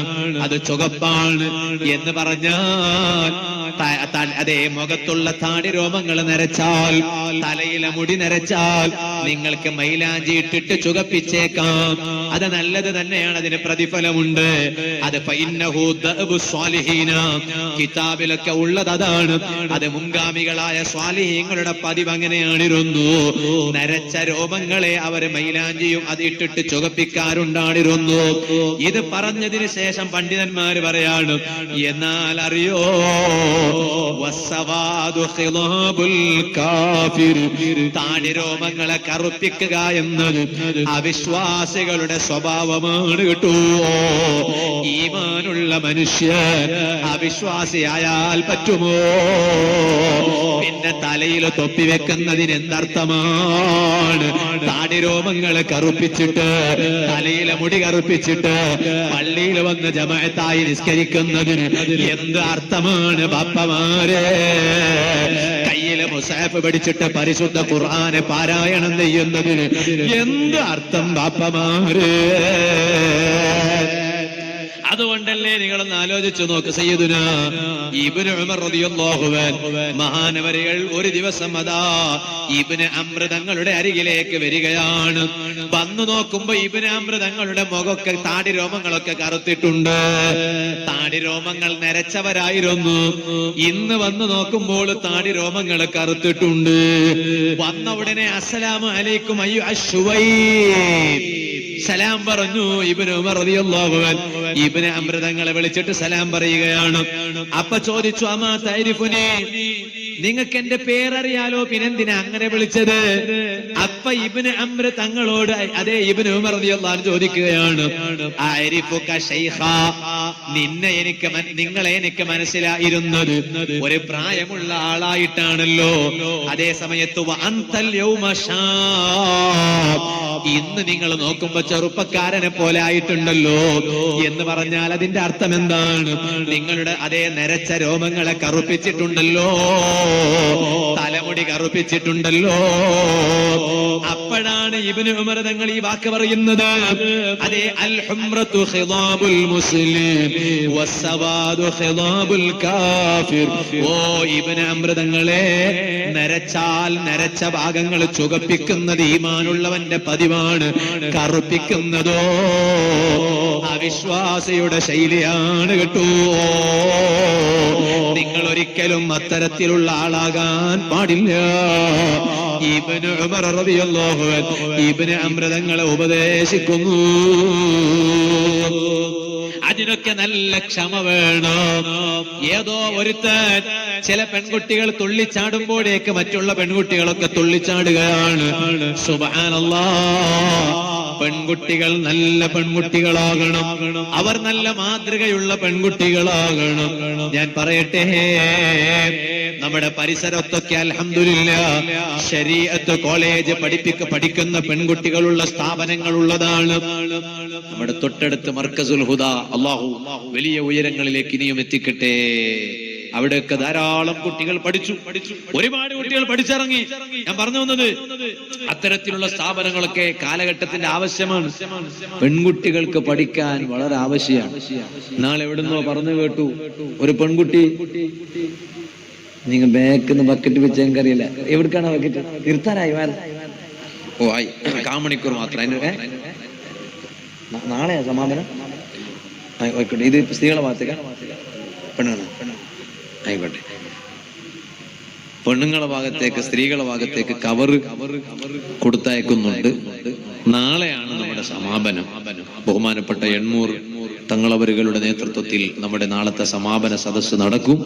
അതുകൊണ്ട് നാളത്തെ സദസ്സിലേക്ക് വരുമ്പോ ആ കവറിൽ നല്ല സംഭാവന ഇട്ടിട്ട് നിങ്ങളൊക്കെ കൊണ്ടുവരണം. അല്ലാഹു തആല എന്ത് നിയത്ത് വെച്ചിട്ടാണോ ഉമ്മമാർ അതിലൊക്കെ നല്ല സംഭാവന നിക്ഷേപിക്കുന്നത്, അല്ലാഹു തആല ഉമ്മമാരുടെ നിയത്ത് സാധിപ്പിച്ചു കൊടുക്കട്ടെ. ബക്കറ്റ് പെയ്ത ഭാഗത്തേക്ക്, അത് സ്ത്രീകളുടെ ഭാഗത്തേക്ക് തന്നെ. അപ്പൊ ഇവർക്ക് പിന്നെ കയ്യില മുസാഫ. അൽഹംദുലില്ലാഹ്, ആയിക്കോട്ടെ. ഞാൻ ചുരുക്കുകയാണ്. ഞാൻ പറഞ്ഞു വന്നത്, ഇപ്പൊ കുറെ ദൂരൊക്കെ പെൺകുട്ടികൾ പഠിക്കാൻ പോവാ. ഭൗതിക പഠനത്തിന്റെ പേരും പറഞ്ഞ് കുറെ ദൂരം പഠിക്കാൻ പോവാ. എന്നിട്ടോ താമസം എവിടെയാണ്? താമസം ബാപ്പാനോട് പറയും ഇവിടെ ഹോസ്റ്റലാണ്, പെൺകുട്ടികൾ ഹോസ്റ്റലാണ്. എന്നിട്ട് ഇവിടെ എങ്ങോട്ടാ പോണെന്നറിയോ? ഏതോ ഒരു ചെക്കന്റെ റൂമിലേക്കാ പോകുന്നത്. ആ ചെക്കന്റെ റൂമിൽ പോയി താമസിക്കുകയാണ്. സുബ്ഹാനല്ലാഹ്. നാളെ എവിടെയോ കുട്ടികളെ ബാഗ് തെരഞ്ഞു നോക്കിയപ്പോ, ഇവിടെ കർണാടകയിൽ തന്നെ പത്രത്തിലൊക്കെ വന്നതല്ലേ, സ്ഥലത്തിന്റെ പേരൊന്നും ഞാൻ പറയണ്ടല്ലോ. എത്രാം ക്ലാസ്സിൽ പഠിക്കുന്ന പെൺകുട്ടികളാണ്? 9ാം ക്ലാസ്സിലും 10ാം ക്ലാസ്സിലും പഠിക്കുന്ന കുട്ടികൾ. +1 +2 ഒന്നുമല്ല, ഫസ്റ്റ് PU സെക്കൻഡ് PU ഒന്നുമല്ല, ഡിഗ്രി അല്ല. 9ാം ക്ലാസ്സും 10ാം ക്ലാസ്സിൽ പഠിക്കുന്ന പെൺകുട്ടികളുടെയും ആൺകുട്ടികളുടെയും ബാഗിന്റെ ഉള്ളില് ഒരു ഗുളിക ഇങ്ങനെ ഗുളിക കിട്ടി. ഒരേ ഗുളിക. നോക്കുമ്പോ എന്തിന്റെ ഗുളികയാണെന്നറിയോ? ഗർഭം ധരിക്കാൻ പാടില്ലാത്ത രൂപത്തിലുള്ള ഗുളിക. നമ്മളൊന്ന് ആലോചിച്ച് നോക്ക്. വഴിവിട്ട രൂപത്തിൽ ബന്ധപ്പെട്ടാൽ പിന്നെ ഗർഭം ധരിക്കാൻ പാടില്ലാതെ അലസിപ്പോകുന്ന രൂപത്തിലുള്ള ഗുളിക. ഇത് കണ്ടുപിടിച്ചത് 9ാം ക്ലാസ്സിലും 10ാം ക്ലാസ്സിലും പഠിക്കുന്ന പെൺകുട്ടികളുടെയും ആൺകുട്ടികളുടെയും ബാഗിൽ നിന്നാണോ? ഏത് ധൈര്യത്തിലാണ് നമ്മുടെ മക്കളെ കുറെ ദൂരെയങ്ങ് പറഞ്ഞ് പഠിപ്പിക്കുന്നത്? ബാപ്പ അയക്കുന്നത് നല്ല നിയത്തിലാണ്, ഉമ്മ അയക്കുന്നത് നല്ല നിയത്തിലാണ്. പക്ഷേ മക്കൾ അത് മിസ്യൂസ് ചെയ്യുകയാണ്. നമ്മുടെ മക്കൾ ഒരിക്കലും അത്തരത്തിലുള്ള മക്കളാകാൻ പാടില്ല. ആ മക്കൾക്ക് നല്ല ഇൽമു കൊടുക്കണേ. ദുനിയാവ് പഠിപ്പിക്കണ്ടെന്നല്ല പറയുന്നത്, നല്ല വണ്ണം പഠിപ്പിച്ചോ. പക്ഷേ ആ ദുനിയാവിന്റെ പഠിപ്പിനെയും മറികടക്കുന്ന ആത്മീയമായ ഇൽമ് നമ്മുടെ മക്കൾക്ക് പഠിപ്പിക്കാൻ മറന്നുപോകല്ലേ രക്ഷിതാക്കളെ. ഇന്ന് ഞാൻ നിങ്ങളെ നാട്ടിലേക്ക് വയലിന് വന്നത് എവിടെന്നാണ്? കാസർഗോഡ് ജില്ലയിൽ പൈക്ക എന്ന സ്ഥലത്ത്. ഇന്ന് പകല് ഞാൻ അവിടെ ഒരു വാല് കഴിഞ്ഞിട്ടാണ് ഇങ്ങോട്ട് വന്നത്. അവിടെ ഒരു ഷരീഫ് ഹസനി ഉസ്താദുണ്ട്. ഞങ്ങൾ രണ്ടുപേരും ഒരേ ദർസിൽ വന്യരായ ശൈഖുന മുഹയ്യിസുന്ന പൊന്മള ഉസ്താദിന്റെ ദർസിൽ ഓതി പഠിച്ചവരാണ്. അദ്ദേഹം എന്നെക്കാൾ എത്രയോ സീനിയറാണ്, ഞാൻ അദ്ദേഹത്തെക്കാൾ എത്രയോ ജൂനിയറാണ്. അങ്ങനെ അദ്ദേഹത്തിന്റെ വീട്ടിൽ ഏകദേശം 2000 ആളുകൾ ചേർന്നുകൊണ്ടുള്ള നല്ല ബദർ മൗലിദിന്റെ മജ്ലിസ് നടന്നു. ഇതുപോലെ തന്നെ ദിക്റുകൾ നടന്നു, ഖുർആൻ ഖത്മുകൾ നടന്നു, ദുആ നടന്നു. ആരുടെ പേരിലാണ്? അദ്ദേഹത്തിന്റെ ഉമ്മയും ബാപ്പയും മരിച്ചിട്ടുണ്ട്. ആ മരണപ്പെട്ടു പോയ മാതാപിതാക്കളെ പേരിലാണ്. 2000 ആളുകൾ അവിടെ ഒരുമിച്ചുകൂടി. എന്നിട്ടോ എല്ലാരെ കൊണ്ട് ഖുർആൻ ഓതിപ്പിച്ച് ദിക്ർ ചൊല്ലിപ്പിച്ച് ഉമ്മാന്റെ പേരിൽ ബാപ്പാന്റെ പേരിൽ അദ്ദേഹം അവിടുന്ന് ഭക്ഷണം കൊടുത്തു. അല്ലാഹു ആ മാതാപിതാക്കളെയും എന്റെ ബാപ്പ ഉൾപ്പെടെ ഈ സദസ്സിലുള്ള മുഅ്മിനീങ്ങളിൽ നിന്ന് ആരെല്ലാം മരണപ്പെട്ടിട്ടുണ്ടോ, ഉമ്മ ബാപ്പമാരിൽ മരണപ്പെട്ടിട്ടുണ്ടോ, അവരുടെ ഖബറിലേക്ക് ഇന്നത്തെ സദസ്സിന്റെ വെളിച്ചമല്ല എത്തിച്ചു കൊടുക്കട്ടെ. ഒരു നല്ല നീയത്തോടുകൂടെ ഇന്നത്തെ സദസ്സിൽ നിന്ന് നമ്മൾ പിരിഞ്ഞു പോകണം. എന്താണ് നീയത്ത്?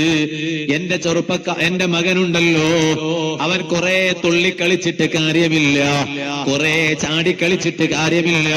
ചെറുപ്പക്കാരെ, ഏതോ ഒരുത്തനിങ്ങനെ ഏതോ ഒരുത്തൻ മയക്കുമരുന്ന് ഉപയോഗിക്കുമ്പോ ഞാനും മയക്കുമരുന്ന് ഉപയോഗിക്കുന്നവനാകാൻ പാടില്ല. ഏതോ ഒരുത്തൻ കല്യാണത്തിന്റെ പേരിലോ താളത്തിന്റെ പേരിലോ അതേ പുതിയ പെണ്ണിന്റെ വീട്ടിൽ വന്നിട്ട് പുതിയ ആപ്പിളന്റെ കൂടെ വരുന്ന ചെറുപ്പക്കാർ പുതിയ പെണ്ണിന്റെ വീട്ടിൽ വന്നിട്ട് ഉളുപ്പില്ലാതെ ഡാൻസ് ചെയ്യുന്നു. ഇത് വാള് പറയുന്ന ഉസ്താദുമാർ സ്റ്റേജിൽ കയറിയിട്ട് ഈ ഉമ്മത്തിന്റെ നന്മ പ്രതീക്ഷിച്ചിട്ട് ഉപദേശിച്ച ആ ഉസ്താദുമാർക്കെതിരെ തിരിയുന്നവരുണ്ട്. ഞാനിത് പറയുന്നത് നല്ലത് പ്രതീക്ഷിച്ചിട്ട് മാത്രമാണ്. ഒരിക്കലും അതാ പുതിയ പെണ്ണിന്റെ വീട്ടിൽ താളത്തിന് പോയിട്ട് പുതിയ ആപ്പിളന്റെ കൂടെ പോയി ഡാൻസ് കളിക്കുന്ന ചെറുപ്പക്കാരാകരുത് കേട്ടോ. ഇതുപോലെ വാല കേൾക്കുന്ന പെൺകുട്ടികളെ, അതേ ശരീഅത്ത് പഠിച്ച പെൺകുട്ടികളോടും പഠിക്കാത്ത പെൺകുട്ടികളോടും എല്ലാവരോടും ഞാൻ പറയട്ടെ, പ്രത്യേകിച്ച് ശരീഅത്ത് പഠിച്ച പെൺകുട്ടികളോട് ഞാൻ പറയട്ടെ, നമ്മളതാ ഉപ്പാണ് കേട്ടോ. ഇൽമുള്ളവരെന്ന് പറഞ്ഞാൽ ഉപ്പാണ്. എനിക്ക് ഇൽമുണ്ടെന്ന് ജനങ്ങൾ തെറ്റിദ്ധരിച്ചിട്ടുണ്ട്. ഞാനും ഒരു ഉപ്പാണ്. ശരീഅത്തിൽ പഠിച്ച പെൺകുട്ടികളോട് ഞാൻ പറയട്ടെ, നിങ്ങൾ ഉപ്പാണ്. എന്തേ അതങ്ങനെ പറയാൻ കാരണം? അത് ഈസാ നബി അലൈഹിസ്സലാം പറഞ്ഞ വാചകമാണ്. ഇമാം അഹ്മദ് ഇബ്നു ഹംബൽ ശൈബാനി തങ്ങള് കിതാബ് സുഹദിൽ അത് രേഖപ്പെടുത്തിയിട്ടുണ്ട്. ഉപ്പിനൊരു സ്വഭാവമുണ്ട്. ഏത് സാധനം കേടായാലോ ഉപ്പിനെ കൊണ്ട് നന്നാക്കാൻ പറ്റും. അതേ സമയത്ത് ഉപ്പ് കേടായാലോ നന്നാക്കാൻ പറ്റൂല. ശരീഅത്ത് പഠിച്ച പെൺകുട്ടികളുടെ കല്യാണത്തിൽ തന്നെ bride to be, groom to be, സുബ്ഹാനല്ലാഹ്, അങ്ങനെയാണെങ്കിൽ പിന്നെ പഠിക്കാത്ത പെൺകുട്ടികളുടെ അവസ്ഥ എന്തിനാണ് പിന്നെ ശരീഅത്ത് പഠിക്കുന്നത്? ശരീഅത്ത് പഠിച്ച പെൺകുട്ടികളാണ് മറ്റു പെൺകുട്ടികളെക്കാളും അച്ചടക്കത്തിലുള്ളത്. അതങ്ങനെ തന്നെയാണ്. ഇനി അല്ല എങ്കിൽ ഉണ്ടാകേണ്ടത് അങ്ങനെയാണ്. എല്ലാ പെൺകുട്ടികൾ അങ്ങനെയാണെന്ന് ഞാൻ പറഞ്ഞു എന്ന് തെറ്റിദ്ധരിക്കണ്ട. സുബ്ഹാനല്ലാഹ്, നാളെ ഞാനൊരു സ്ഥലത്ത് പോയപ്പോ അവിടെ ഒരു പെൺകുട്ടിയുടെ കല്യാണത്തെ കുറിച്ച് പറഞ്ഞതാണ്. ഇതുപോലെ ശരീഅത്ത് പഠിച്ച ചില പെൺകുട്ടികളുണ്ട്. ഭക്ഷണം കഴിക്കുന്ന സമയത്ത് അതാ ഏതോ ഒരു ചെറുപ്പക്കാരന്റെ കൂടെ ഒന്നിച്ചിരുന്ന് ഭക്ഷണം കഴിക്കുകയാണ്. അവ ഇതുവരെ പഠിച്ച ശരീഅത്തിന്റെ ഇൽമ് എവിടെ പോയി? അന്യ പുരുഷന്റെ കൂടെ ഇരുന്ന് ഭക്ഷണം കഴിക്കാൻ പാടില്ല എന്ന് നിയമമില്ലേ? സുബ്ഹാനല്ലാഹ്, പെണ്ണ് കണ്ട അന്ന് പോലും അതാ കല്യാണം കഴിഞ്ഞിട്ടില്ലല്ലോ, നിക്കാഹ് നടന്നിട്ടില്ലല്ലോ, പെണ്ണ് കണ്ടതേയല്ലേ ഉള്ളൂ. അന്ന് ഇവർ രണ്ടുപേരും ഒന്നിച്ചിരുന്ന് ഭക്ഷണം കഴിക്കാൻ പറ്റുമോ? പറ്റൂല എന്നല്ലേ ഇസ്ലാമിന്റെ നിയമം. കാരണം ഇവർ ഭാര്യ ഭർത്താവല്ലല്ലോ. സുബ്ഹാനല്ലാഹ്. അപ്പൊ ശരീഅത്ത് പഠിച്ച പെൺകുട്ടികളോ അവരാണ് ഏറ്റവും കൂടുതൽ അക്കാര്യം ചിന്തിക്കേണ്ടത്. കാരണം ഉപ്പിനെ കൊണ്ടല്ലേ മറ്റു കേടുള്ളതിനെ നന്നാക്കുക. ഉപ്പ് തന്നെ കേടായി പോയാലോ അനുജത്തിമാരെ, വഅദ് പറയുന്നു ഞാനല്ലേ നന്നാകേണ്ടത്. ഞാൻ തന്നെ കേടായി പോയാ പിന്നെ എന്നെ നന്നാക്കാൻ പറ്റുമോ? ഇങ്ങനെയല്ലേ ഞാനത് സൂചിപ്പിച്ചത്. എന്തേ നല്ല ക്ഷമ വേണം. നമ്മൾ ഏതെങ്കിലും ഒരു അനാചാരം കണ്ടിട്ട് പെട്ടുപോകാൻ പാടില്ല. ഏത് വിഷയത്തിനും നല്ല ക്ഷമ വേണം. ക്ഷമ എന്ന് പറഞ്ഞാലോ അസ്വാബിറു, നല്ല ക്ഷമയുള്ളവനാരാണെന്നറിയോ? അസ്വാബിറു ഇൻദ സ്വദമത്തിൽ ഊലാ, ഒന്നാം ഘട്ടത്തിൽ തന്നെ നല്ല ക്ഷമ വേണം കേട്ടോ. ഒന്നാം ഘട്ടത്തിൽ തന്നെ നല്ല ക്ഷമ വേണം. അതെങ്ങനെയാണ്? ഭർത്താവിന്റെ വീട്ടിൽ എന്തോ ചെറിയ പ്രശ്നം വന്നു. അപ്പ നോക്കുമ്പോ ഭാര്യ അങ്ങ് തുള്ളിച്ചാടി. പിന്നെ ഭാര്യ കുറച്ച് കഴിഞ്ഞിട്ട് ക്ഷമിക്കുകയാണ്. അതല്ല ക്ഷമ. ഒന്നാം ഘട്ടത്തില് ഭർത്താവിന്റെ ഉമ്മാന്റെ വാക്ക് കേട്ടിട്ട് നിങ്ങൾ തുള്ളിയില്ലേ പെങ്ങളെ, അപ്പോഴാണ് നിനക്ക് ക്ഷമ വേണ്ടത്. അസ്വബ്റു ഇൻദ സ്വദമത്തിൽ ഊലാ,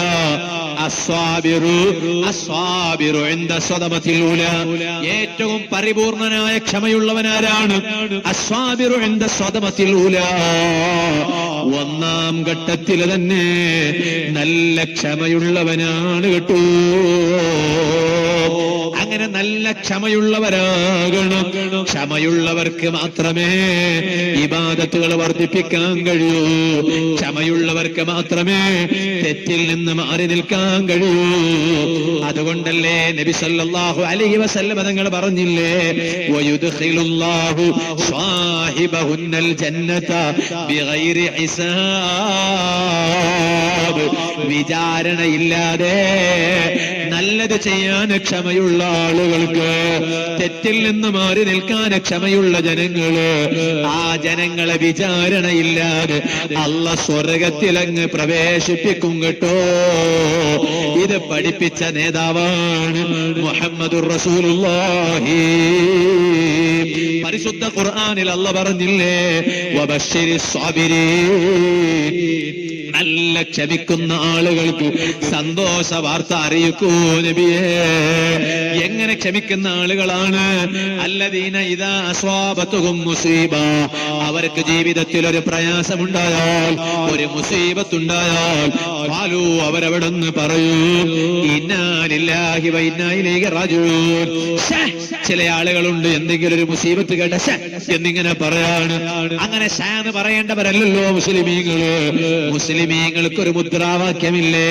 മുസ്ലിമീങ്ങൾക്കൊരു മന്ത്രമില്ലേ? മുസീബത്തുണ്ടാകുമ്പോ ഖുർആൻ പറഞ്ഞില്ലേ, ഈമാനുള്ള ജനങ്ങൾ ഇന്നാ ലില്ലാഹി വ ഇന്നാ ഇലൈഹി റാജിഊൻ എന്ന് പറയുന്നവരാണ് ഈമാനുള്ള ജനങ്ങള്.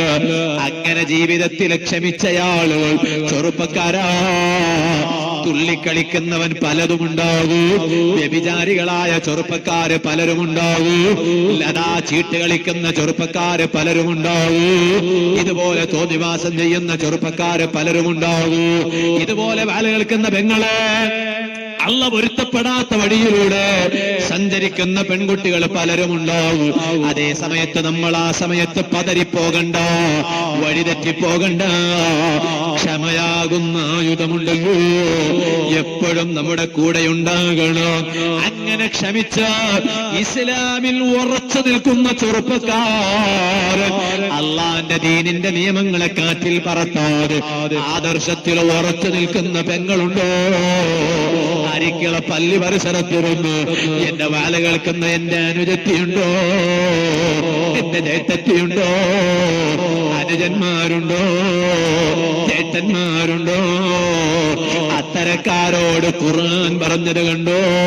നിങ്ങൾ ബേജാറാകണ്ട.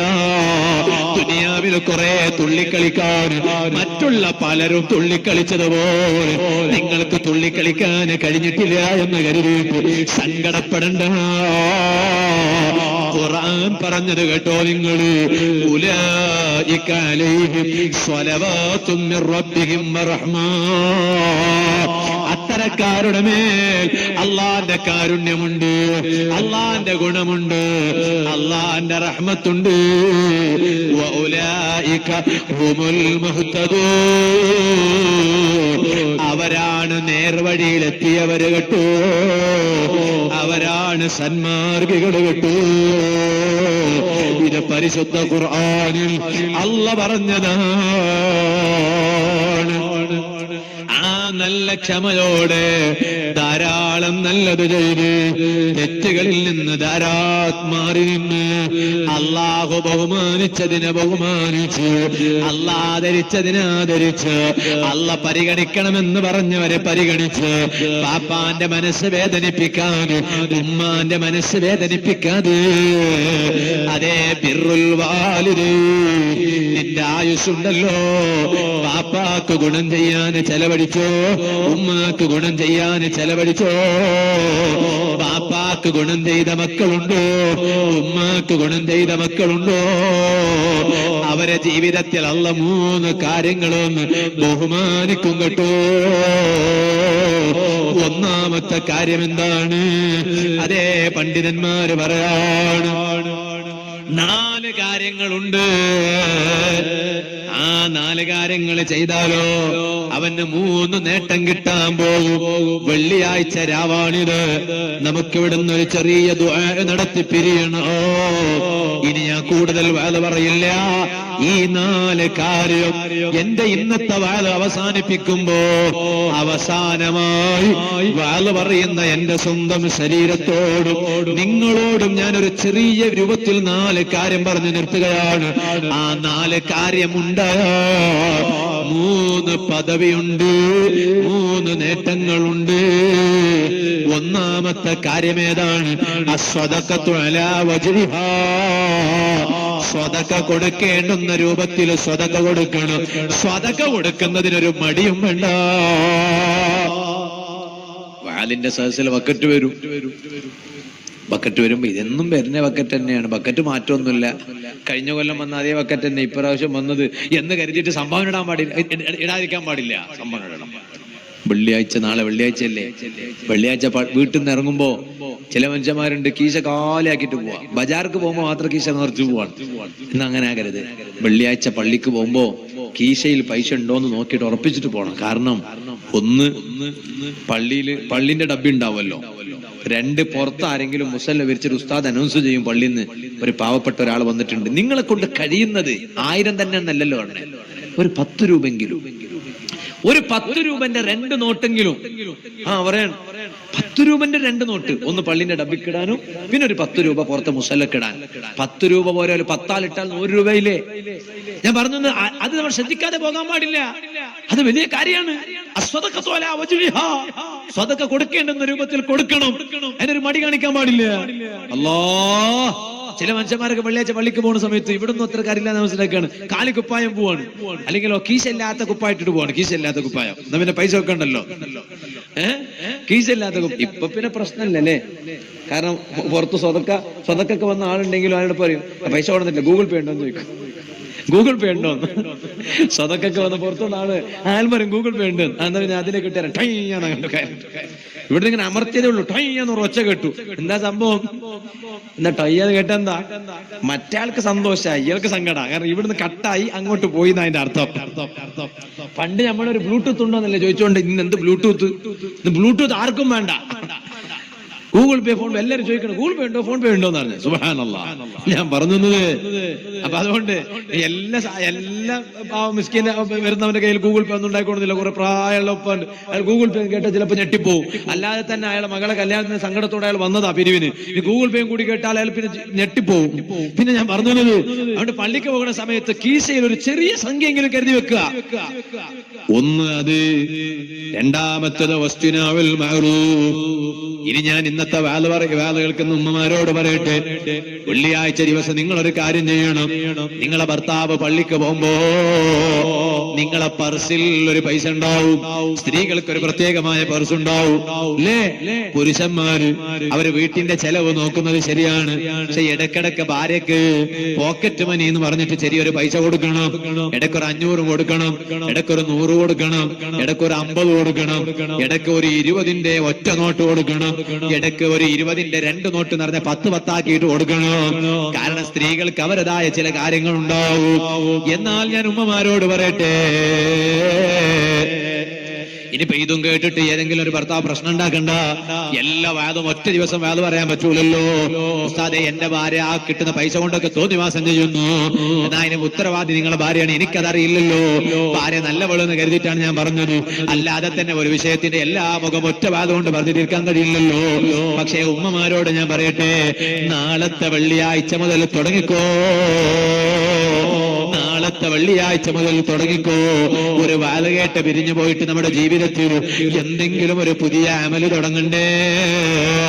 നമ്മള് വെറുതെ ഇങ്ങനെ കൂടിയിട്ട് പിരിഞ്ഞു പോയിട്ട് കാര്യമുണ്ടോ? ഞാൻ ഇവിടെ വന്നിട്ട് കുറെ ഒച്ച വെച്ച് പോയത് കൊണ്ട് കാര്യമുണ്ടോ? അതുകൊണ്ട് ജീവിതത്തിൽ ഒരു വാലങ്ങ് കഴിയുമ്പോഴേക്ക് ഇന്നേ വരെ ചെയ്യാത്ത ഒരു പുതിയ കാര്യം ചെയ്യണം. ഉമ്മമാരെ, വെള്ളിയാഴ്ച നിങ്ങളെ ഭർത്താവ് ജുമയ്ക്ക് പള്ളിയിൽ പോകുമ്പോ നിങ്ങൾ ഏതായാലും ജുമയ്ക്ക് പോകേണ്ടവരല്ല, പോകുന്നവരുമല്ല. സ്ത്രീകൾ ജുമയ്ക്ക് പോകാൻ പാടില്ല. വബുയൂതുഹുന്ന ഖൈറുൽ ലഹുന്ന ഖൈറു മസാജിദിൻ നിസാഇ ഖൈറു ബുയൂതിഹിന്ന. സ്ത്രീകൾക്ക് ഏറ്റവും നല്ലത് അവരെ വീട്ടിന്റെ ഉള്ളിന്റെ ഉള്ളാണ് കേട്ടോ. അവര് ജുമഅക്കും ജമാഅത്തിനും പോകുന്നത് അൽ ജസ്മു ബിത്തഹരീമി വൽ ഫത്വാ ബിഹി. ഹറാമാണെന്ന് ഫത്വ കൊടുക്കേണ്ടതാണെന്നല്ലേ ലോക പ്രശസ്ത പണ്ഡിതനായ ഇബ്നു ഹജറിൽ ഹൈതമി റളിയല്ലാഹു അൻഹു അൽ ഫതാവൽ കുബ്രയിലൂടെ രേഖപ്പെടുത്തിയിട്ടുള്ളത്. അതേ സമയത്ത് നിങ്ങളെ വീട്ടിൽ വെച്ച് നിങ്ങൾ ദുഹർ നിസ്കരിക്കുമ്പോ നിങ്ങളെ ഭർത്താവ് ജുമഅക്ക് പോകുന്ന സമയത്ത് അലമാരയിൽ നിന്ന് നിങ്ങളെ പേഴ്സ് അങ്ങ് എടുക്കണോ. ആ പേഴ്സിൽ ഒരു 50 രൂപയുണ്ടോ, മെല്ലെ 50 രൂപ അങ്ങ് എടുത്തിട്ട് എല്ലാ വെള്ളിയാഴ്ചയും 50 തന്നെ വേണമെന്നില്ല, 10 രൂപ ആയാലും കുഴപ്പമില്ല, 20 രൂപ ആയാലും കുഴപ്പമില്ല, ഭർത്താവിന്റെ കയ്യിൽ കൊടുത്തിട്ട് പറയണം, വെള്ളിയാഴ്ച പള്ളിത്തെ ഡബ്ബിക്കിടണം കേട്ടോ. ഇത് കൊണ്ടുപോയിട്ട് ഭർത്താവ് കട്ടൻ ചായ കുടിക്കാനും പാടില്ല, ഭർത്താവ് കൊണ്ടുപോയിട്ട് ചായ കുടിക്കാൻ പാടില്ല. ഭാര്യ തന്നതുപോലെ അതാ ഭാര്യ തന്നത് അതാ ചെലവഴിക്കണം. ഹലാലാകണമെങ്കിൽ അതാ നിങ്ങൾ നേരെ കൊണ്ടുപോയി ഡബ്ബിയിലിടണം. അല്ലാതെ എന്റെ ഭാര്യയല്ലേ എന്ന് പറഞ്ഞിട്ട് വേറൊന്നിലേക്ക് ചെലവഴിക്കാൻ പാടില്ല. അതും തെറ്റാണ് കേട്ടോ. അത് ഭാര്യന്റേതാണ്. ആ ഭാര്യ അതേ അങ്ങോട്ട് തരികയാണ്. ഇന്നൊരാൾ എന്നെ വിളിച്ചിട്ടൊരു മസാല ചോദിച്ചു. സുബ്ഹാനല്ലാഹ് ഉസ്താദേ, എന്റെ വീട് പണി നടക്കുകയാണ്. ആ വീട് പണി ഇപ്പോ കുറച്ച് ടൈറ്റിലാണ് മുന്നോട്ട് പോകുന്നത്. എന്റെ ഭാര്യക്ക് ഞാൻ കൊടുത്തൊരു മഹറിന്റെ മാലയുണ്ട്. ആ മഹറിന്റെ മാല ഞാൻ ഭാര്യക്ക് കൊടുത്തതാണല്ലോ. ഭർത്താവ് ഭാര്യക്ക് അതാ പുതിയ പെണ്ണിന് കൊടുക്കാനുള്ളതല്ലേ മഹറ്. ആ മഹറ് എനിക്ക് വാങ്ങാൻ പറ്റുമോ ഉസ്താദേ? വാങ്ങാൻ പറ്റുമോ ഉസ്താദേ? മസാലയാണ്. ഞാൻ പറഞ്ഞു, ഭാര്യ വിൽക്കാൻ പറ്റുമോ ഉസ്താദേ? ഞാൻ ഇപ്പൊ അത് വിറ്റിട്ട് പിന്നെ പൊരെല്ലാം പൂർത്തിയായതിനു ശേഷം എന്റെ ഭാര്യക്ക് ഞാൻ വേറെ എടുത്തു കൊടുക്കാൻ വിൽക്കാൻ പറ്റുമോ ഉസ്താദേ? ഞാൻ പറഞ്ഞു, ഭാര്യ ഭാര്യക്ക് സമ്മതമുണ്ടെങ്കിൽ മാത്രമേ വിൽക്കാൻ പറ്റൂ. ഭാര്യക്ക് സമ്മതമില്ലെങ്കിലോ വിൽക്കാൻ പറ്റൂല. അതിന്റെ പേരിൽ ഭാര്യനോട് ചൊടിക്കാനും പറ്റൂല. കാരണം മഹർ കൊടുത്ത സാധനം അത് ഭാര്യന്റെ അധികാരത്തിലും ഉടമസ്ഥതയിലുള്ളതാണ്. അത് ഭാര്യക്ക് വേണ്ടതുപോലെ ചെലവഴിക്കാം. വേണമെങ്കിൽ ഭാര്യക്കത് ഭർത്താവിനും തരാം. ഇനി ഭാര്യ നിങ്ങളോട് തരുമ്പോ പറഞ്ഞു ഞാനിപ്പൊ തരുന്നു, പക്ഷെ എനിക്ക് വീട് പണിയെല്ലാം കഴിഞ്ഞ ശേഷം വാങ്ങിത്തരണം കേട്ടോ എന്ന് പറഞ്ഞാൽ അത് വാങ്ങിക്കൊടുക്കേണ്ടി വരും. അപ്പോൾ അത് കടമാണ് കേട്ടോ. അത് പരിശുദ്ധ ഇസ്ലാം പറഞ്ഞ നിയമമാണ്. സുഹൃത്തുക്കളെ, ഞാൻ പറഞ്ഞു വന്നത് ഉമ്മമാരെ, ഭർത്താവിന്റെ കയ്യിൽ ആ പൈസ അങ്ങ് കൊടുത്തിട്ടു വെള്ളിയാഴ്ച നിങ്ങൾ പള്ളിയിൽ പോയാൽ ഡബ്ബിക്കിടണമെന്ന് പറഞ്ഞിട്ട് ഭർത്താവിന്റെ കയ്യിൽ കൊടുക്കാൻ മറക്കണ്ട. കാരണം സ്വതക്ക നിങ്ങൾ കൊടുത്താൽ 3 നേട്ടമുണ്ട്. അത് താഴെ പറയുകയാണ് എന്താണെന്ന്. ഇനി രണ്ടാമത്തെ കാര്യം എന്താണ്? വസ്തുനാവുൽ മഅറൂഫ്. നല്ലത് എങ്ങനെയൊക്കെ ചെയ്യാൻ പറ്റും ചെയ്യണം. നല്ലത് ചെയ്യാൻ അവസരം കിട്ടുന്നുണ്ടോ? നല്ലത് ചെയ്യണം. അല്ലാതെ ഒരാൾക്കും ഒരു വേദനിപ്പിക്കുന്നത് ചെയ്യാൻ പാടില്ല. ഞാനൊരു സ്ഥലത്ത് വാതിന് പോയപ്പോ, ഇവിടൊന്നും അല്ലട്ടോ, കേരളത്തിലെ സ്ഥലത്ത് വാതിന് പോയപ്പോ പച്ച മലയാളത്തിൽ ഫ്ലെക്സിൽ എഴുതി വെച്ചിരിക്കുകയാണ്. എന്താണ് എഴുതി വെച്ചിട്ടുള്ളത്? കല്യാണ മുടക്കികൾ ഉണ്ട്, ജാഗ്രത. സുബ്ഹാനല്ലാഹ്. ആമീൻ പറഞ്ഞു. ആമീൻ പറഞ്ഞില്ലല്ലോ. കല്യാണ മുടക്കികളുണ്ട്, ജാഗ്രത. എന്താ പറഞ്ഞ? ആ നാട്ടില് ചില ആളുകളുണ്ട്, അവരിങ്ങനെ അതിർത്തിയിൽ ഇരിക്കുന്നതാണ് പണി അവർക്ക്. എന്നിട്ട് വരുന്നവരോടൊക്കെ ചോദിക്കുകയാണ്, എങ്ങോട്ടാ പോണേ? ഞങ്ങൾ ഇവിടെ ഒരു ആചാരുണ്ട്, ആചാരം മോളെ കാണാൻ പോവാണ് എന്റെ മോൻക്ക്. ഒക്കെ അങ്ങളെ മോന്റെ പണി എന്താ? മോൻ ജുബൈലിലാ ഉള്ളത്. ഒക്കെ എന്താ? കമ്പനി, വലിയ കമ്പനി ഉണ്ട്. ഒക്കെ എത്ര പണിക്കാരുണ്ട്? ഒക്കെ ആദ്യം ഇവരെന്നെ അന്വേഷിക്കണം. അപ്പൊ ഇത്ര 80 പണിക്കാരുണ്ടോ? നിങ്ങൾ എവിടേക്കാ പോണെന്ന് പറഞ്ഞ്? നമ്മളെ ആജിയാരെ മോള്, മറ്റേ ആജിയാർ, അല്ലെ മറ്റേ ഇച്ച കാക്ക, അയാളെ പുറക്ക് പോകുന്ന മോള് ഒത്തി ഉണ്ടല്ല മോള്. ഒക്കെ ഞങ്ങൾ പറഞ്ഞില്ല എന്ന് വേണ്ട. ഞങ്ങൾ അള്ളാന്റെ അടുത്ത് കുറ്റക്കാരാവാൻ പാടില്ലല്ലോ. അതിനെ പറഞ്ഞില്ല എന്ന് വേണ്ട. ഓൻ നല്ലവനാണ്, കുറ്റക്കാരാവുന്നവന്. ഓൻ കുറ്റക്കാരാവാതിരിക്കാൻ വേണ്ടി ഓൻ പറയാ, ഞങ്ങൾ പറഞ്ഞില്ല വേണ്ട. നാളെ നിങ്ങൾ മോനെ കൊണ്ടുപോയിട്ട് ഗുളിക്കിട്ടതുപോലെ ആകാൻ പാടില്ലല്ലേ. ചൊന്നിട്ടില്ലാണ്ട് വേണ്ട. മുന്നാട്ടൊരു കേസല്ല ആയിത്തവളുടെ പേരില്. എന്തൊക്കെ അവನು റിക്ഷത്തെ ഡ്രൈവർ ഓടിരവല്ല. പിന്നെ 3-4 കഴിഞ്ഞിട്ട് ബാംഗ്ലൂരിലും മൈസൂരിലെല്ലാം എന്നാറില്ല. പിന്നെ മൈസൂരിനെ പിടിച്ചിട്ട് പോന്നാറ്. വെറുതെ പറഞ്ഞു, പച്ചക്കള്ള. അങ്ങനെ ഒരു സംഭവനാണെന്നില്ല, വെറുതെ പറയാം. അപ്പൊ എന്താ സംഭവം? ഇയാളിങ്ങനെ മുടക്കാൻ കാരണം എന്താ? ഇയാളെ മോള് ഒന്നിച്ച് പഠിച്ചിനെ വിഷയത്തരനെ. ഇയാളെ മോൾക്ക് ഒരു ആലോചന വന്നിന്. അത് പാപ്പത്തിന്റെ ഒരു പുറക്കെത്തിച്ചതാണ്. പാപ്പത്തിന്റെ പുറ ബർക്കത്തുള്ളവരാണ്. പക്ഷെ അയാൾ ചിന്തിക്കണ്ടേ, അത് അള്ള കണക്കാക്കിയതേ കിട്ടുവത്തരെ അല്ലേ? ചെറുപ്പക്കാർ, കല്യാണം കഴിക്കാത്ത ചെറുപ്പക്കാരുണ്ടോ? ഒന്ന് കൈപൊക്കെ നോക്കട്ടെ. ഇപ്പൊ എല്ലാം പറഞ്ഞ് നിർത്തി. ഒറ്റ നിന്റെ കൈ പൊങ്ങുന്നില്ല. കാരണം പണ്ടെല്ലാം മംഗലാവാന്ന് പറഞ്ഞ ഭയങ്കര പേടി. ഇന്ന് നോക്കുമ്പോ പെണ്ണുങ്ങന്മാരെന്നെ ബെസൈറ്റ് തരുന്നില്ല, കൊല്ലുന്ന ഭർത്താവിന്. അല്ല കാക്കട്ടെ. എടാ, ഭർത്താവിനൊന്നും കൊല്ലാറില്ല. നീ അന്യ പെണ്ണിനെ പ്രണയിച്ച് നടന്ന ഓള് നിന്നെ കൊല്ലും. എത്ര പ്രണയത്തിന്റെ കേസിൽ കൊല നടന്നു അല്ലേ? അതുകൊണ്ട് ഇപ്പൊ ജ്യൂസ് കുടിക്കലെങ്ങനെ? കൂൾ ബാറിലൊക്കെ പോയിട്ട് കാമുകനും കാമുകയും 2 ലവർമാരൊക്കെ ജ്യൂസ് കുടിക്കലെങ്ങനെ? അല്ല കാക്കട്ടെ. ഒന്ന് ആമീൻ പറയും മനുഷ്യ. ഇങ്ങനെ നിൽക്കുക ആവേശത്ത്. പണ്ടത്തെ ഓർമ്മ പോകുമ്പോ ഇപ്പൊ 80 വയസ്സായിക്കണേ. അപ്പൊ ഞാൻ പറഞ്ഞത് എങ്ങനെ ജ്യൂസ് കുടിക്കണേ? മുമ്പൊക്കെ എന്ന് പറഞ്ഞാൽ ഒരു ഗ്ലാസ് അപ്പുറം ഒരു ഗ്ലാസ് ഇപ്പുറം അങ്ങനെ ജ്യൂസ് കുടിക്കുന്നത്. ഇന്ന് ജ്യൂസ് കുടിക്കുന്നതിനെ ഒറ്റ ഗ്ലാസ് 2 സ്ട്രോ. എന്താ കാരണം? ധൈര്യം വരുന്നില്ല വേറെ കുടിക്കാൻ. അഥവാ മരുന്ന് കലക്കിയെങ്കിലോ, ബെസം കലക്കിയെങ്കിലോ ചെറുപ്പക്കാരാ. അതുകൊണ്ട് 2 സ്ട്രോ, ഒറ്റ ഗ്ലാസ്. അതുകൊണ്ട് ഓൾ കുടിക്കുന്നെങ്കിൽ മാത്രം ഞാൻ കുടിക്കാൻ. അപ്പൊ ഓളും കൂടി കുടിക്കുന്നെങ്കിൽ മനസ്സിലായി എന്ന് മനസ്സിലായി. വിഷയിട്ടിട്ടില്ല, അല്ലെങ്കിൽ വിഷയിട്ടിട്ടുണ്ടാവും. ഓൾ എന്നോട് തന്നെ ഞാൻ കുടിക്കണില്ല, അപ്പൊ നിങ്ങൾ അങ്ങനെ കുടിക്കും. നീ കുടിക്കടാ, ഞാൻ കുടിച്ചു. നീ കുടിക്കുന്ന പറഞ്ഞാൽ എന്തോ ഇട്ടുകൊണ്ടു അതിന്റെ അർത്ഥം. ഞാൻ പറഞ്ഞു വന്നത്, സുഹൃത്തുക്കളെ, ഞാൻ പറഞ്ഞു വന്നത് അങ്ങനെ ചില കല്യാണ മുടക്കികളുണ്ട്. എന്റെ മകളെ കൂടെ പഠിച്ച പെൺകുട്ടിയാണ് അവള്. എന്റെ മകൾക്ക് വലിയ ആലോചന ഒന്നും കിട്ടിയില്ല. അവൾക്ക് കിട്ടാൻ പോകുന്നത് എന്റെ മകളെക്കാളും വലിയ ഉഷാറിലുള്ള ഭർത്താവാകാൻ പാടില്ല എന്ന് കരുതിയിട്ടൊരു നല്ല ആലോചന വന്നപ്പോ അതിനെ മുടക്കി കളയുന്ന ചില ആളുകളിൽ വലിയ ധിക്കാരമാണ് കേട്ടോ. അല്ല നിങ്ങളെ വിടൂല, വെറുതെ വിടൂല. ഒരു നല്ല പെൺകുട്ടി ഒരു നല്ല വീട്ടിലേക്ക് പോകുന്നതിന് നിങ്ങൾ കള്ളം പറഞ്ഞ് മുടക്കിയില്ലേ? അല്ലാഹു നിങ്ങളെ വെറുതെ വിടൂലോ? ഇതുപോലെ ഞാനൊരു കാര്യം കൂടി പറയട്ടെ. പെൺകുട്ടികൾക്ക് നല്ല പുതിയാപ്പിളമാരെ തെരയുമ്പോ ഏതോ ഒരു ഉസ്താദിന്റെ കൂടെ നിന്നിട്ട് സെൽഫി ഫോട്ടോ എടുത്ത പുതിയാപ്പിള എന്ന് പറഞ്ഞിട്ട് അത് ആ ചെറുപ്പക്കാരൻ 100 മാർക്ക് കിട്ടിയ സ്ഥാനത്താണെന്ന് മനസ്സിലാക്കിയിട്ട് അല്ലെങ്കിൽ കൂടെ നിന്ന ഉസ്താദ് ആ ചെറുപ്പക്കാരനെ പൂർണ്ണമായും അംഗീകരിച്ചു എന്ന് പറഞ്ഞിട്ട് അതേ നിങ്ങളെ മകൾക്ക് നിങ്ങൾ ഉറപ്പിക്കണ്ട. നാളൊരാൾ എന്നോട് പറഞ്ഞു, ഉസ്താദേ എന്റെ മകൾക്ക് ഞങ്ങൾ ഒരു പുതിയാപ്പിളനെ അന്വേഷിച്ചിട്ടുണ്ട്. നോക്കുമ്പോൾ ഉസ്താദിന്റെ പരിചയത്തിലുള്ള പുതിയാപ്പിളയാണ്. ഞാൻ പറഞ്ഞു, ആരാ റബ്ബേ പുതിയാപ്പിള? പേര് പറയുമ്പോ എനിക്ക് മനസ്സിലാകണില്ല. അപ്പൊ ഒരു ഫോട്ടോ എന്റെ കൂടെയുള്ളവരെ വാട്സപ്പിലേക്ക് ഒരു ഫോട്ടോ അയച്ചു തന്നു. എന്റെ കൂടെ ഉള്ള ആളെ കൈ വാട്സപ്പിലേക്ക് ഒരു ഫോട്ടോ അയച്ചു തന്നു. നോക്കുമ്പോൾ എനിക്ക് തീരെ അറിയില്ല. ഏതോ ഒരു സ്ഥലത്ത് അതിന് പോയപ്പോ കൂടെ നിന്ന് സെൽഫി എടുത്ത ഫോട്ടോ ആണ്. അങ്ങനെ നമ്മൾ പോയ സ്ഥലത്ത് എത്ര പേര് സെൽഫി എടുത്ത് ഫോട്ടോ എടുത്തു? അവരൊക്കെ നല്ലവരാണെന്ന വാദം നമുക്കില്ല.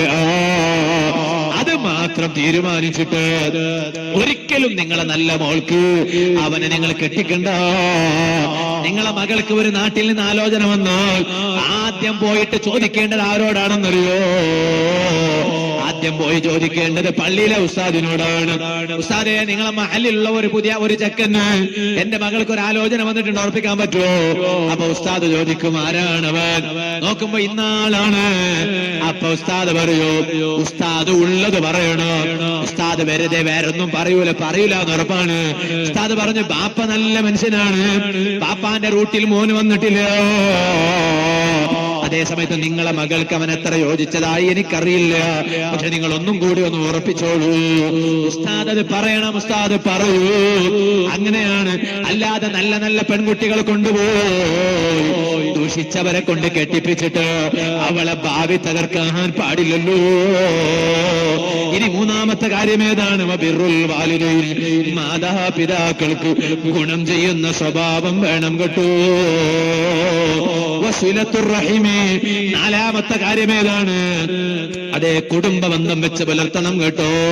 ഈ 4 സ്വഭാവം ഒരാളെ ജീവിതത്തിൽ ഉണ്ടായാൽ എന്റെ മുഅ്മിനീങ്ങളെ ഒന്ന് എണീറ്റ് നിൽക്കുമോ?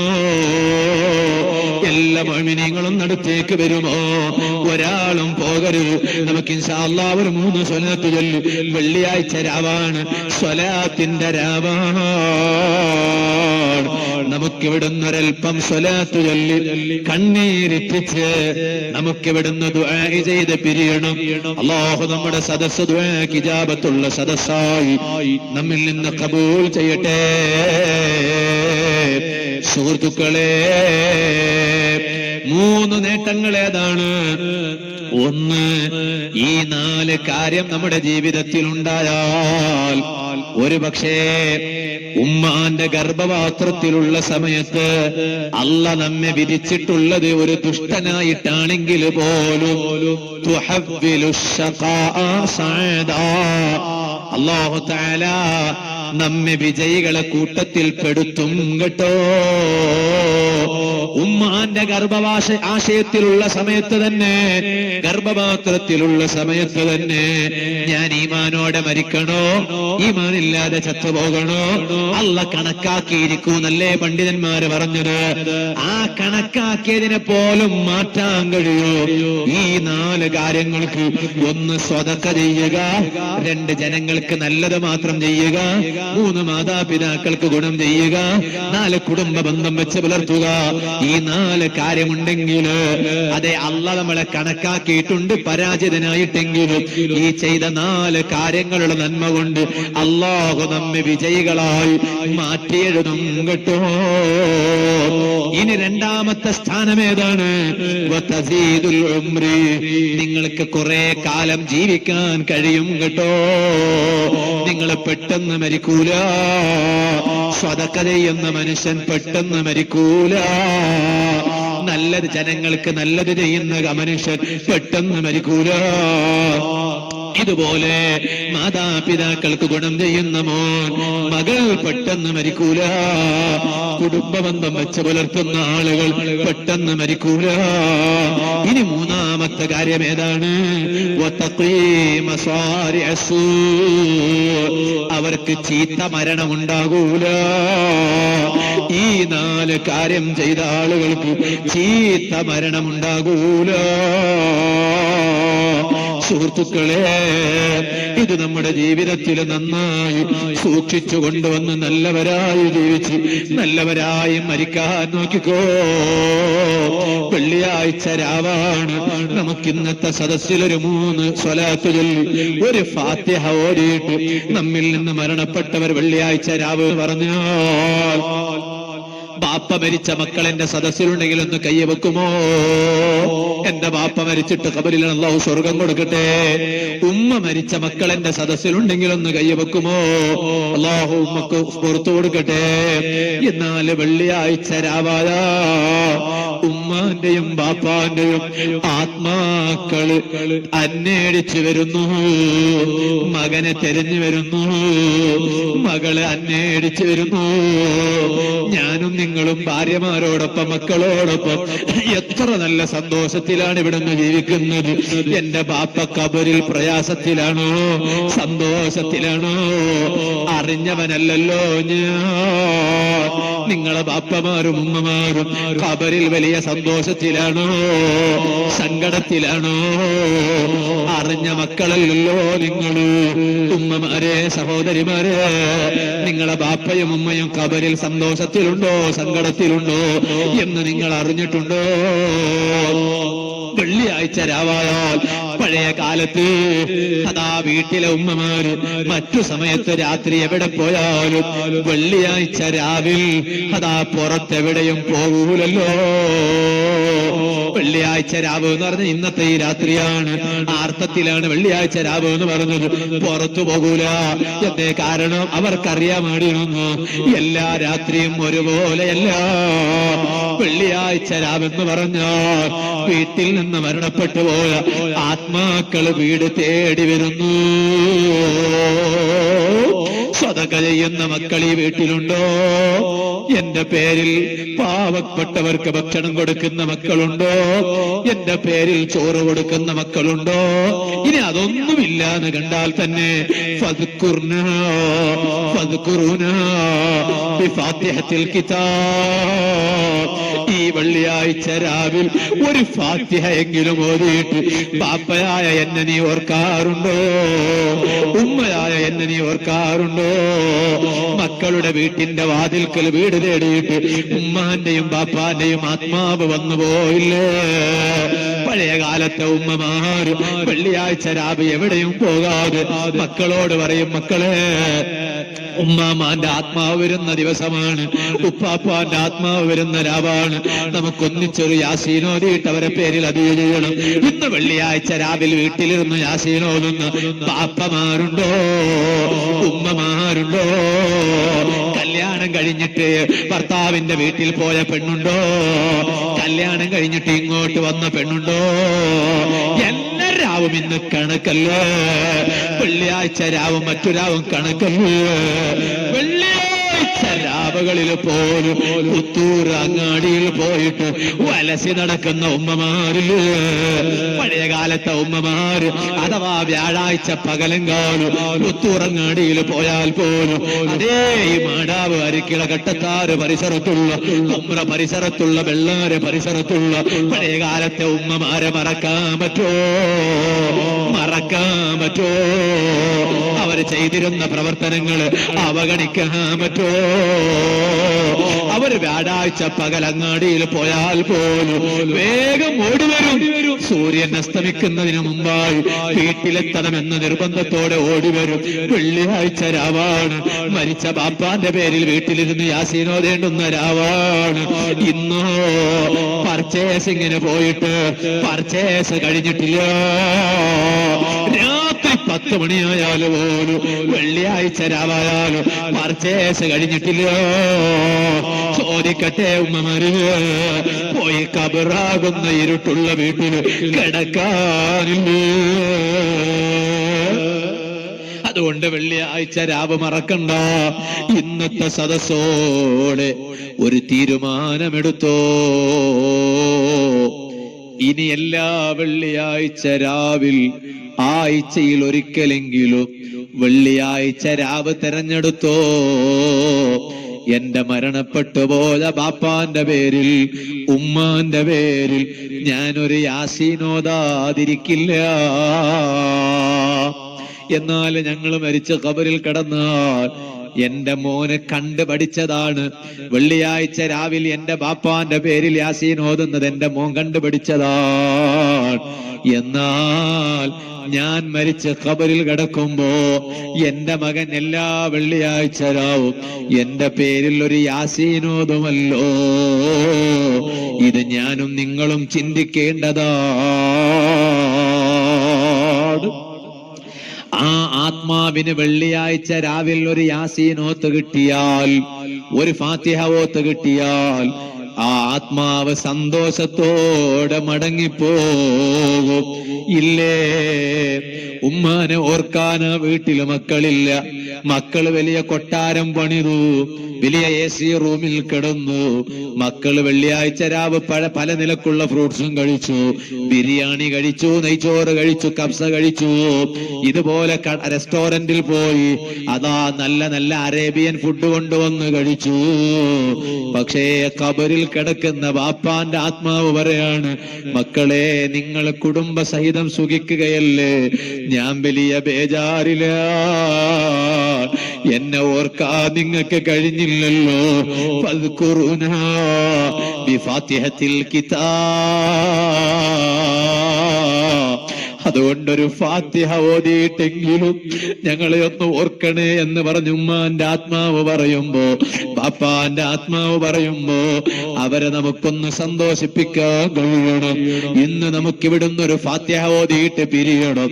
അർഹമുർ റഹീമീനായ റബ്ബേ, സാധുക്കളായ നമുക്ക് നീ അതിനെ തൗഫീഖ് ചെയ്യണേ അല്ലാഹ്.